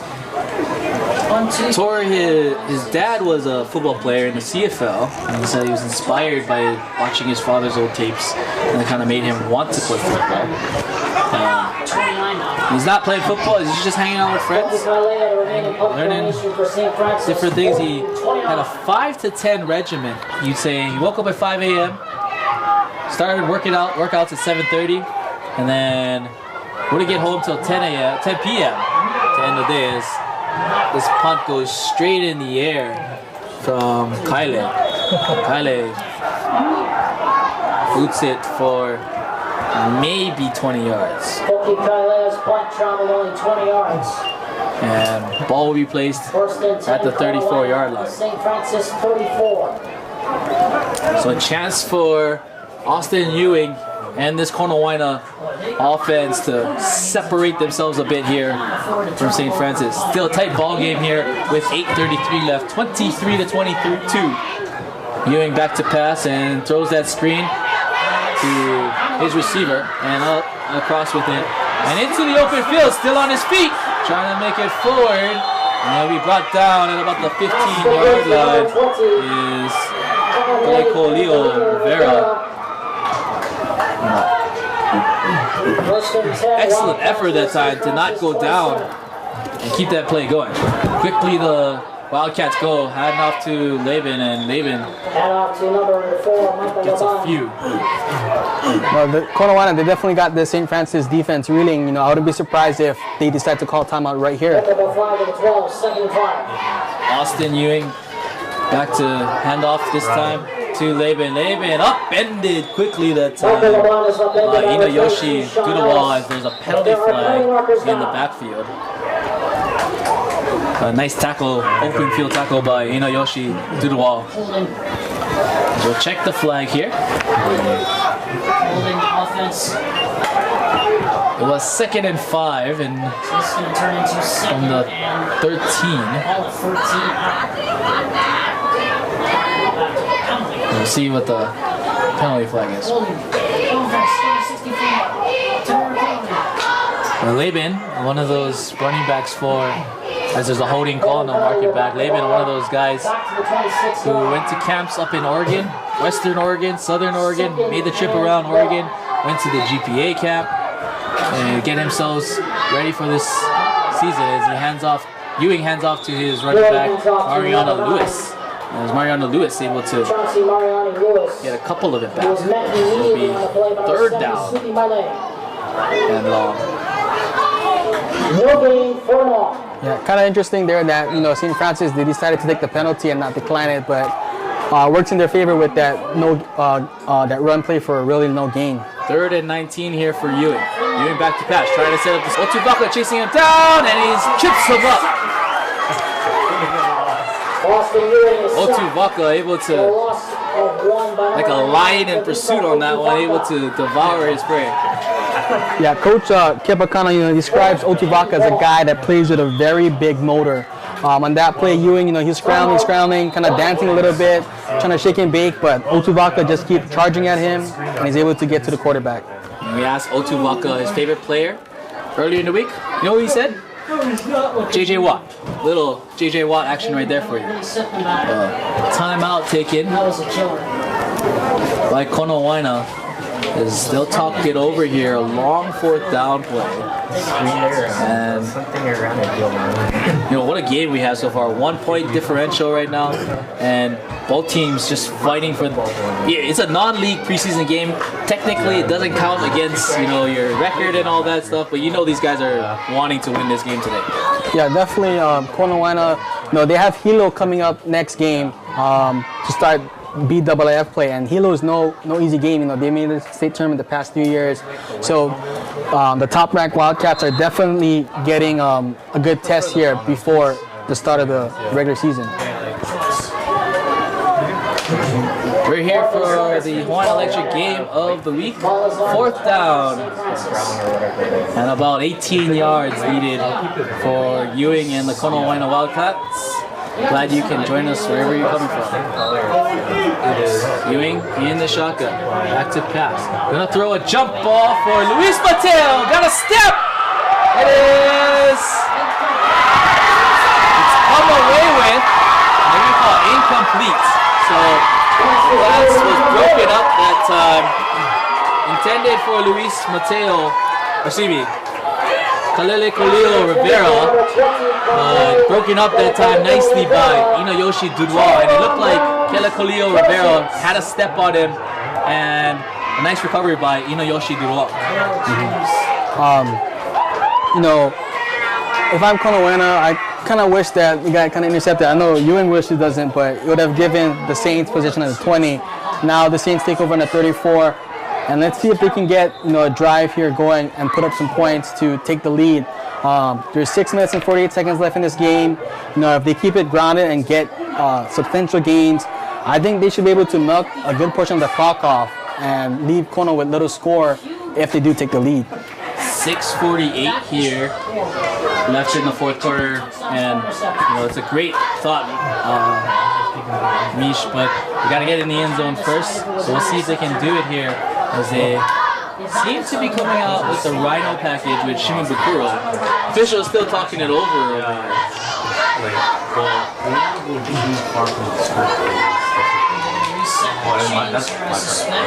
And they're still kind of figuring it out. The last play was into the end zone, and it was ruled incomplete, so it should go back to the original line of scrimmage.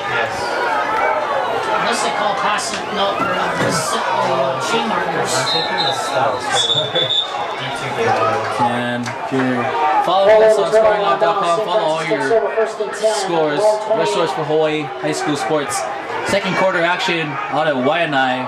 4th ranked Sea Riders up 13-12, holding on to a lead against Honolulu with 11:11 to go. Campbell Sabres up 6-0 on the Kaiser Cougars in the 2nd quarter. Rhino package for the Saints as Shimabukuro trying to string it out to the left, getting to the corner, and got a couple of yards there as Kikugawa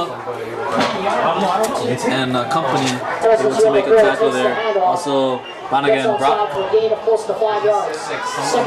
I like that, Shimabukuro is getting the ball, but I did not like that play call that time, Shimabukuro is a north to south runner. I'd rather him going upfield than sideline to sideline. You and I kind of talked about it earlier, we kind of saw him going east-west a little too much. Shimabukuro in that point position again, and this time ball got snapped to Finau. So Sefa getting a touch that time, and penalty markers is not sure that was quite designed for Sefa.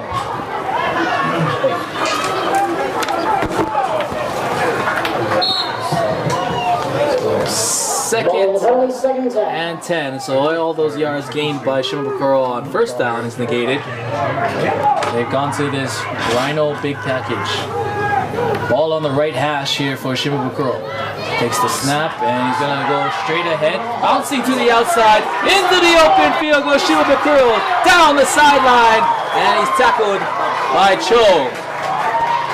Big pickup that time by Shimabukuro. About 20 yards on the pickup. Good run there by Shimabukuro. For that St. Francis offense, the strength looked like it was to the right, so Good counter there by Shimabukuro to get to the left side, run the length of the field on the far side, and get a big gain. 6:08 as he was knocked out of bounds. And Shimabukuro still in that. And on that far sideline, St. Francis Saints moving a little bit earlier. That was Siotame Onga, 6 foot, 250 pounds sophomore. Would you like to be that size as a sophomore? Maybe as a sophomore, I'd like to be at that size, but right now I'm trying to just cut it down a little bit, get back in shape. But you know, this St. Francis offense, the linemen, they're definitely hungry to push someone down, but they're just little anchors on the line right now. It's first down and 15 for Shimabukuro. Following the convoy into the hole, as he'll make his way forward as he is tripped up by a few Wildcats. Fakalitis and Blaine McKittrick on the tackle. All just inside midfield, outside midfield, excuse me. Yeah, definitely something that I like to see with the St. Francis offense. You know, again, Shimabukuro is always guaranteed 3 yards when he gets past the line of scrimmage. There he gets a good gain for 4 yards. No gain on that play. 2nd and 10. High snap as Shimabukuro takes it. Big pressure in the backfield, but Shimabukuro is able to get out to the outside, and he's across into Wildcats territory. Not quite enough for the first down, but 3rd down and short. Picked up close to 7 yards. It picks up. Big 3rd down coming up. You know, Shimabukuro has been a bell cow on this drive, but he steps out here. So we got a new workhorse there taking the snap. Looks like it's Destin Perkele now in there. Perkele will take the snap up the middle. Got the first down and more. Tripped up by Blaine McKittrick. Perkele picks up more than enough for the first down. And the Saints moving down the field slowly but surely.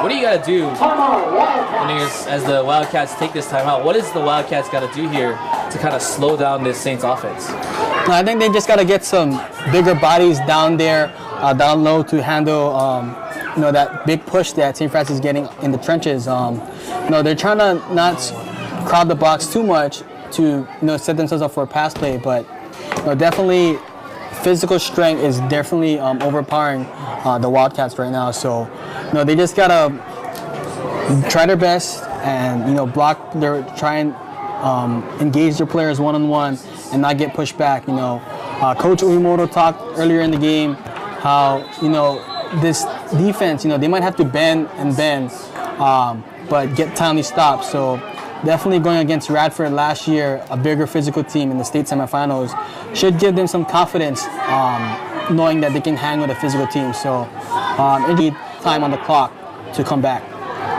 5:20 to go here in the 4th quarter. Destin Perkele takes the snap in that Rhino package. Hit in the backfield, now trying to scamper away, but he's not going to get there as he's taken down by Kikugawa and Michael Bonagan Brock. Yeah, not too good there by Perkele there on the run. You know, he kind of tried to do a stutter step, trying to find some open room, but you know, he just needed to follow his blockers and get just some positive gain instead of making it 2nd and long. Fallen Wildcat on the field as we'll try and get the number for you going down for the Konawaena Wildcats. It's an excellent matchup here. It's 4:53 left here in the final quarter of play here in your Hawaiian Electric Game of the Week. The Konawaena Wildcats, #1 in the Division II polls, able to getting all they want here. 4:53 left. We'll be back here at Hugh Yoshida Stadium on ScoringLive.com. 174 pounds. Yeah, very weird play on that drive, you know, on that play. Usually you want to catch it in stride, and you see Ching kind of backing up. Philip Grace, the injured Wildcat on the play, able to walk off. 170. Already an interception for him against Akana. As Shimabukuro takes the snap, trying to get off to the left side, gets a good block by Otuvaka, and able to scamper near the original line of scrimmage, and he'll get there as a pickup of 5 yards. Now, we mentioned earlier, we want to see more north to south by Shimabukuro, but Coach Kippa kind of did say that he is probably the second fastest guy on the team next to Micah Calais. So on that time, he's able to get some good gain because he's more to the far side, and there's more room for him to run and get away from the Konawaena defense. Yeah, that's a guy we haven't seen a lot of too, Micah Calais. Shimabukuro takes this, puts his head down, foot down in the dirt, and pushes forward. Able to pick up about 3 yards before he swung backwards that time by Jarvis Kalili. What kind of range do you think we have to get in before we start talking about or we'll talk about it after this 4th down play here for Saint Francis, as it'll be 4th and about 9 yards. No, I think St. Francis is going to try and get an offside, see if they can get that going. On the sideline here, it looks like Makana Poole is definitely practicing his kicking motion. He has no cage or no kicking tee to practice with, going back to the idea where St. Francis is a Cinderella team. But I think they're going to try and put him back there and kick the field goal. St. Francis going to go for it here on 4th down and 9. Needs to get to the 20, inside the 25-yard line. Shimabukuro at quarterback. Dustin Pakele takes it on the right side. Get a couple of blocks, but he's not going to get it. Jordan Kikugawa making the stop there for the Konawaena Wildcats, as Pakele, like we talked about it, going east and west, not able to turn it upfield. And you almost question the call there. Maybe not enough confidence in Akana to bring back the young sophomore, or to run the football there on 4th down. Yeah, well, they essentially ran the same play that they did last time, just to the opposite side, running on the far side. But it's 4th and 8. I don't really think you can get too much yardage with a run like that. If anything, I would have put either Maile or Shimabukuro back there to try and get that 1st down. So, on a turnover of downs, 1st and 10 here, and for Konawaena, 3:40 left to go in this ball game. St. Francis has 2 timeouts, so we're going to have to move the ball here. We might see Ewing go under center here. Austin Ewing with his running back, and a little confusion as they try to go into a pro set formation. Konawaena will take the timeout. The Konawaena trying to survive here on Oahu. They are the reigning Division II Big Island Interscholastic Federation champions. They are, we talked about it last year, came up short to eventual champions Radford. As Brad Uemoto said, the support from the community has been just phenomenal. Hearing it, he got a bunch of text messages this morning, everybody giving support, a bunch of people giving his support from Vegas, Vermont, old players in Washington. So shout out to Ty watching this game. It's 1st and 10 here for the Konawaena Wildcats, supported by their community. Trying to get a huge win on the road. Interesting look here for the offense. Looks like they're playing conservatively, not to lose this game. I think for them, they should just stick to the normal offense and try and move the ball downfield and make it harder for this St. Francis offense to get going.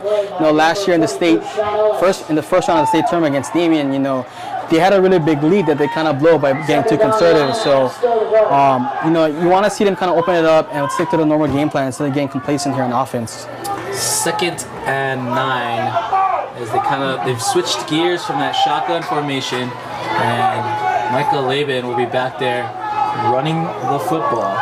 He's also got Mariana Lewis, the first fullback. Hands off to Mariana Lewis, and he is met quickly in the backfield. You gotta be careful for those Saints trying to rip the ball out, as Mikele, Otuvaka, and Supilani Maile in there to make the plays. St. Francis takes the timeout. Yep, big play coming up here on 3rd and 9. St. Francis is down to one timeout after that last timeout they just called. I'd like to see Konawaena go back to their spread, try and get that first down through their pass. If they get that first down, it's looking good for them. The clock will be on their side. They have 3 more down to kind of milk some time off the clock. If they try and run it and they don't get the first down, it could possibly give St. Francis a really short field to attempt a possible field goal by Poole. Their punter, Kalai Santiago, he hasn't been really too good on the punting duties. His punts haven't traveled too far. Some of it has been shanked, so I'd like to see Konawaena be aggressive here and get that first down. And they're trying to get that first down here on 3rd down, so we'll see if they go to that shotgun and wreaking havoc all game today. That's number 70 for St. Francis. Supilani Maile, big figure in there, 6'1", 265 pounds. Here on 3rd and 9, shotgun formation for Ewing.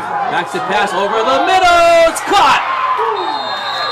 And it's enough for the first down. Caught by Alkai. All those passes that he had thrown his way, coming down with it when it mattered most. Austin Alkai picking up 12 on that play and a Wildcat first down. No, it's the Austin to Austin connection right there. Glad to see Konawaena pass the ball, not get too complacent on offense and really get a key first down to milk some more time off the clock. And I don't know why the timer is going right now, but good job for Kono right there. So the clock stops on the first down. They set up the chains and then they get it going. So 2:30 here on 1st and 10 from the 45-yard line. Halftime handoff to Laban. And Laban pushing forward, giving a little extra effort. Pickup of about 9 yards as he gets into Saints territory, and now you see Konawaena kind of stretching their muscles out and pushing the line forward. Great run there by Laban. I think that may have been his biggest run of the night. Definitely getting this St. Francis defense off balance here. They're expecting a pass in that spread formation. Laban's able to find some holes in that 3-4 defense and get it close to first down. 105 seconds left in this ball game as a handoff to Laban. Laban trying to push it forward, and Saints able to stop that time by the Saints. A couple of guys in there, Pakele, Otuvaka, Maile, all in there to make the play. Lautaha. St. Francis will call their 3rd and final timeout of the evening here, bringing up a huge 3rd down. Yep, very late timeout there by Coach Kipakana. I think he wasted about 8 seconds on the clock, trying to decide whether or not to call a timeout. If you call a timeout here, it's 3rd down. If you get the stop, you get off the field, force them to punt. You get the ball back with no timeouts, but you have a chance to run your 2-minute drill. For Konawaena, I think they should just run the football. They'll have the clock running in their favor with no timeouts for St. Francis. You're able to run clock off that play, and then you're able to buy some time on that punt. 1:26 remaining here. Konawaena on top, 23-22 by the slimmest of margins. Number 1 in the Hawaiian Electric Division II power rankings, holding that 1-point lead over the number 7 team in Division II, the St. Francis Saints. Mitch, you kind of alluded, you think they should run the football here, and they come out in that power-looking package with Laban deep. Mariana, and a bubble snap picked up quickly that time by Michael Bonagan Brock, and Bonagan Brock holding onto the football. Now, clock will tick away on 4th down, and it looked like they'll boot the ball away, but we're coming up on 65 seconds right now, and so the Saints will get the ball back, barring anything crazy happening here on this 4th down play. Kalai Santiago will boot this away, 50 seconds and counting for Konawaena. He hasn't had a phenomenal game booting the ball. It's been kind of side to side here and there. Gets this away, and this has got to be his best kick of the night as he gets it out there to St. Francis. On the return is Luis Mateo. Luis Mateo trying to make some moves. Turns the corner, trying to get to the wall. Finds the edge into the open field and tackled. And he gets across the 45-yard line to midfield. And a penalty flag back in the area where the Saints might be heading backwards. Yeah, real unfortunate there by the Saints. Last week against Kauai, they actually had a kickoff return for a touchdown to start the game, but got called back by a penalty, blocking the back. I think that might be the case against this time. Luis Mateo, you gotta love his hustle, you gotta love his drive, trying to make something out of nothing. But I think at that point, you want to tell him either fair catch the ball or get out of bounds, save some time off the clock. We ran off a ton of time. 23 seconds left here in this 1 point advantage for Konawaena. Down on the field right now, though, the attention is turning to Sean Ellis, linebacker, offensive lineman, 6 foot, 225-pound junior. And Ellis is down on the field. And he's been having a really tough week. Ellis has. Earlier this week, lost his grandfather. He's been playing with a heavy heart. And now Ellis down on the field. Hopefully he's okay as he's getting attention from the trainers. But Ellis was off and on at practice, and who could blame the guy? Losing someone so close to you in your family, and you can see all the Saints taking a knee right now for their brothers. Sean Ellis is down. I think, not to say, any family loss or injury is fortunate, but this time he kind of gives the Saints some time to refocus.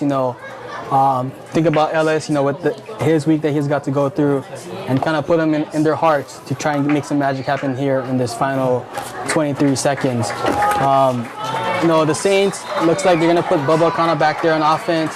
He's had some spurts where he looked really impressive. Throwing it to Scott McLeod.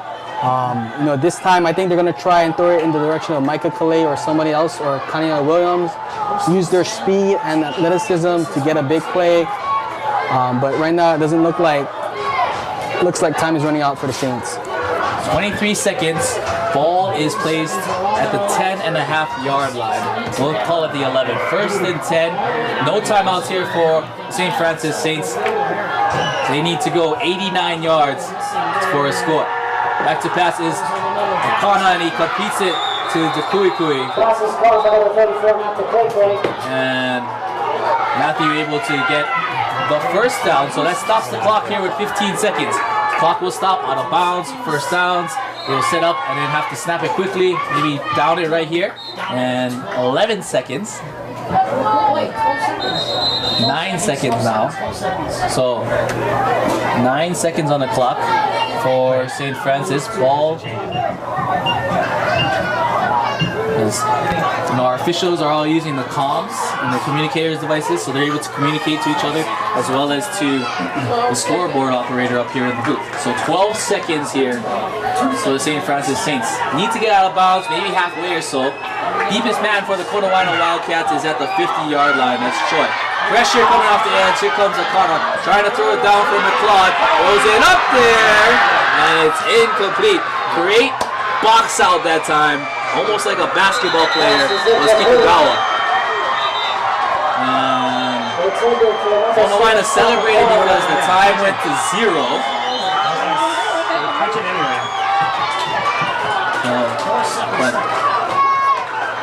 Let me talk about on an incomplete pass, they get one more shot at it. So pass goes incomplete and clock stopped. And we're kind of communicating right now with the referees to see how much time left here. Look, this will be it for St. Francis. Akana. They're trying to reline, the sticks kind of fell apart. So, will the St. Francis Saints, one last hurrah. We'll see how far Akana can throw it. Deepest man for Konawaena is at their own 44-yard line. 23-22. They need the end zone here. Akana back to pass, rolling out to his right. Hit as he throws. It's from McLeod. Tipped and incomplete. Tipped away by Dustin Cho. That's the win And here. Konawaena survives. Number 1, Konawaena survives, winning 23. Great game here between two top 10 teams. Kona celebrating, they definitely had a rough game here with Austin Ewing throwing multiple interceptions, but definitely a good back and forth game that, for the Wildcats, you gotta feel good about coming to Oahu and getting a win. Last gasp for the St. Francis Saints comes just a bit short as number 1 in our Division II Hawaiian Electric Power Rankings. Konawaena able to fend off that last effort from the St. Francis Saints. But you're absolutely right. What a fantastic game. And I think Konawaena got everything they could ask for from a very game St. Francis team. Yeah, Konawaena was very rough. They gave up 2 defensive scores and all that, but there's a reason why they're ranked number 1. And against a good team, you can't make those errors. But if you're a great team, you can survive those errors and come up with a W. So we'll take this all in. We'll wrap it up a little bit. We'll do a little post-game show for you guys. Final score from Wahiawa, 23-22. Come back for the post-game here on ScoringLive.com. Back here at Hugh Yoshida Stadium. Final score tonight, number 1 Konawaena tops number 7 St. Francis, 23-22 tonight. And what a outstanding first game in the Division II we were able to see tonight. Yeah, definitely St. Francis. They were the aggressive team early on. Jump up 8-0 on that fumble recovery by Micah Calais. But credit the determination by Konawaena to fight back. They were getting powered on the run game by St. Francis, but their defense got timely stops when they needed to, and they were able to get one drive there to take the lead. And for Konawaena, they will take this victory, a huge statement for themselves as they will take on teams from the BIIF. They'll take on Hilo next week, and it'll be a huge matchup. What will they take away from learning about themselves in this game today? I think with this game, they can take away is that they got to win against a top 10 team in Division II, and they got to win on Oahu, which is something that was kind of eluding them the past couple of years. Last year they lost to Radford by 2 points without a PAT kicker, but this year they found one in Harry Hill, so credit him for being good on those kicks.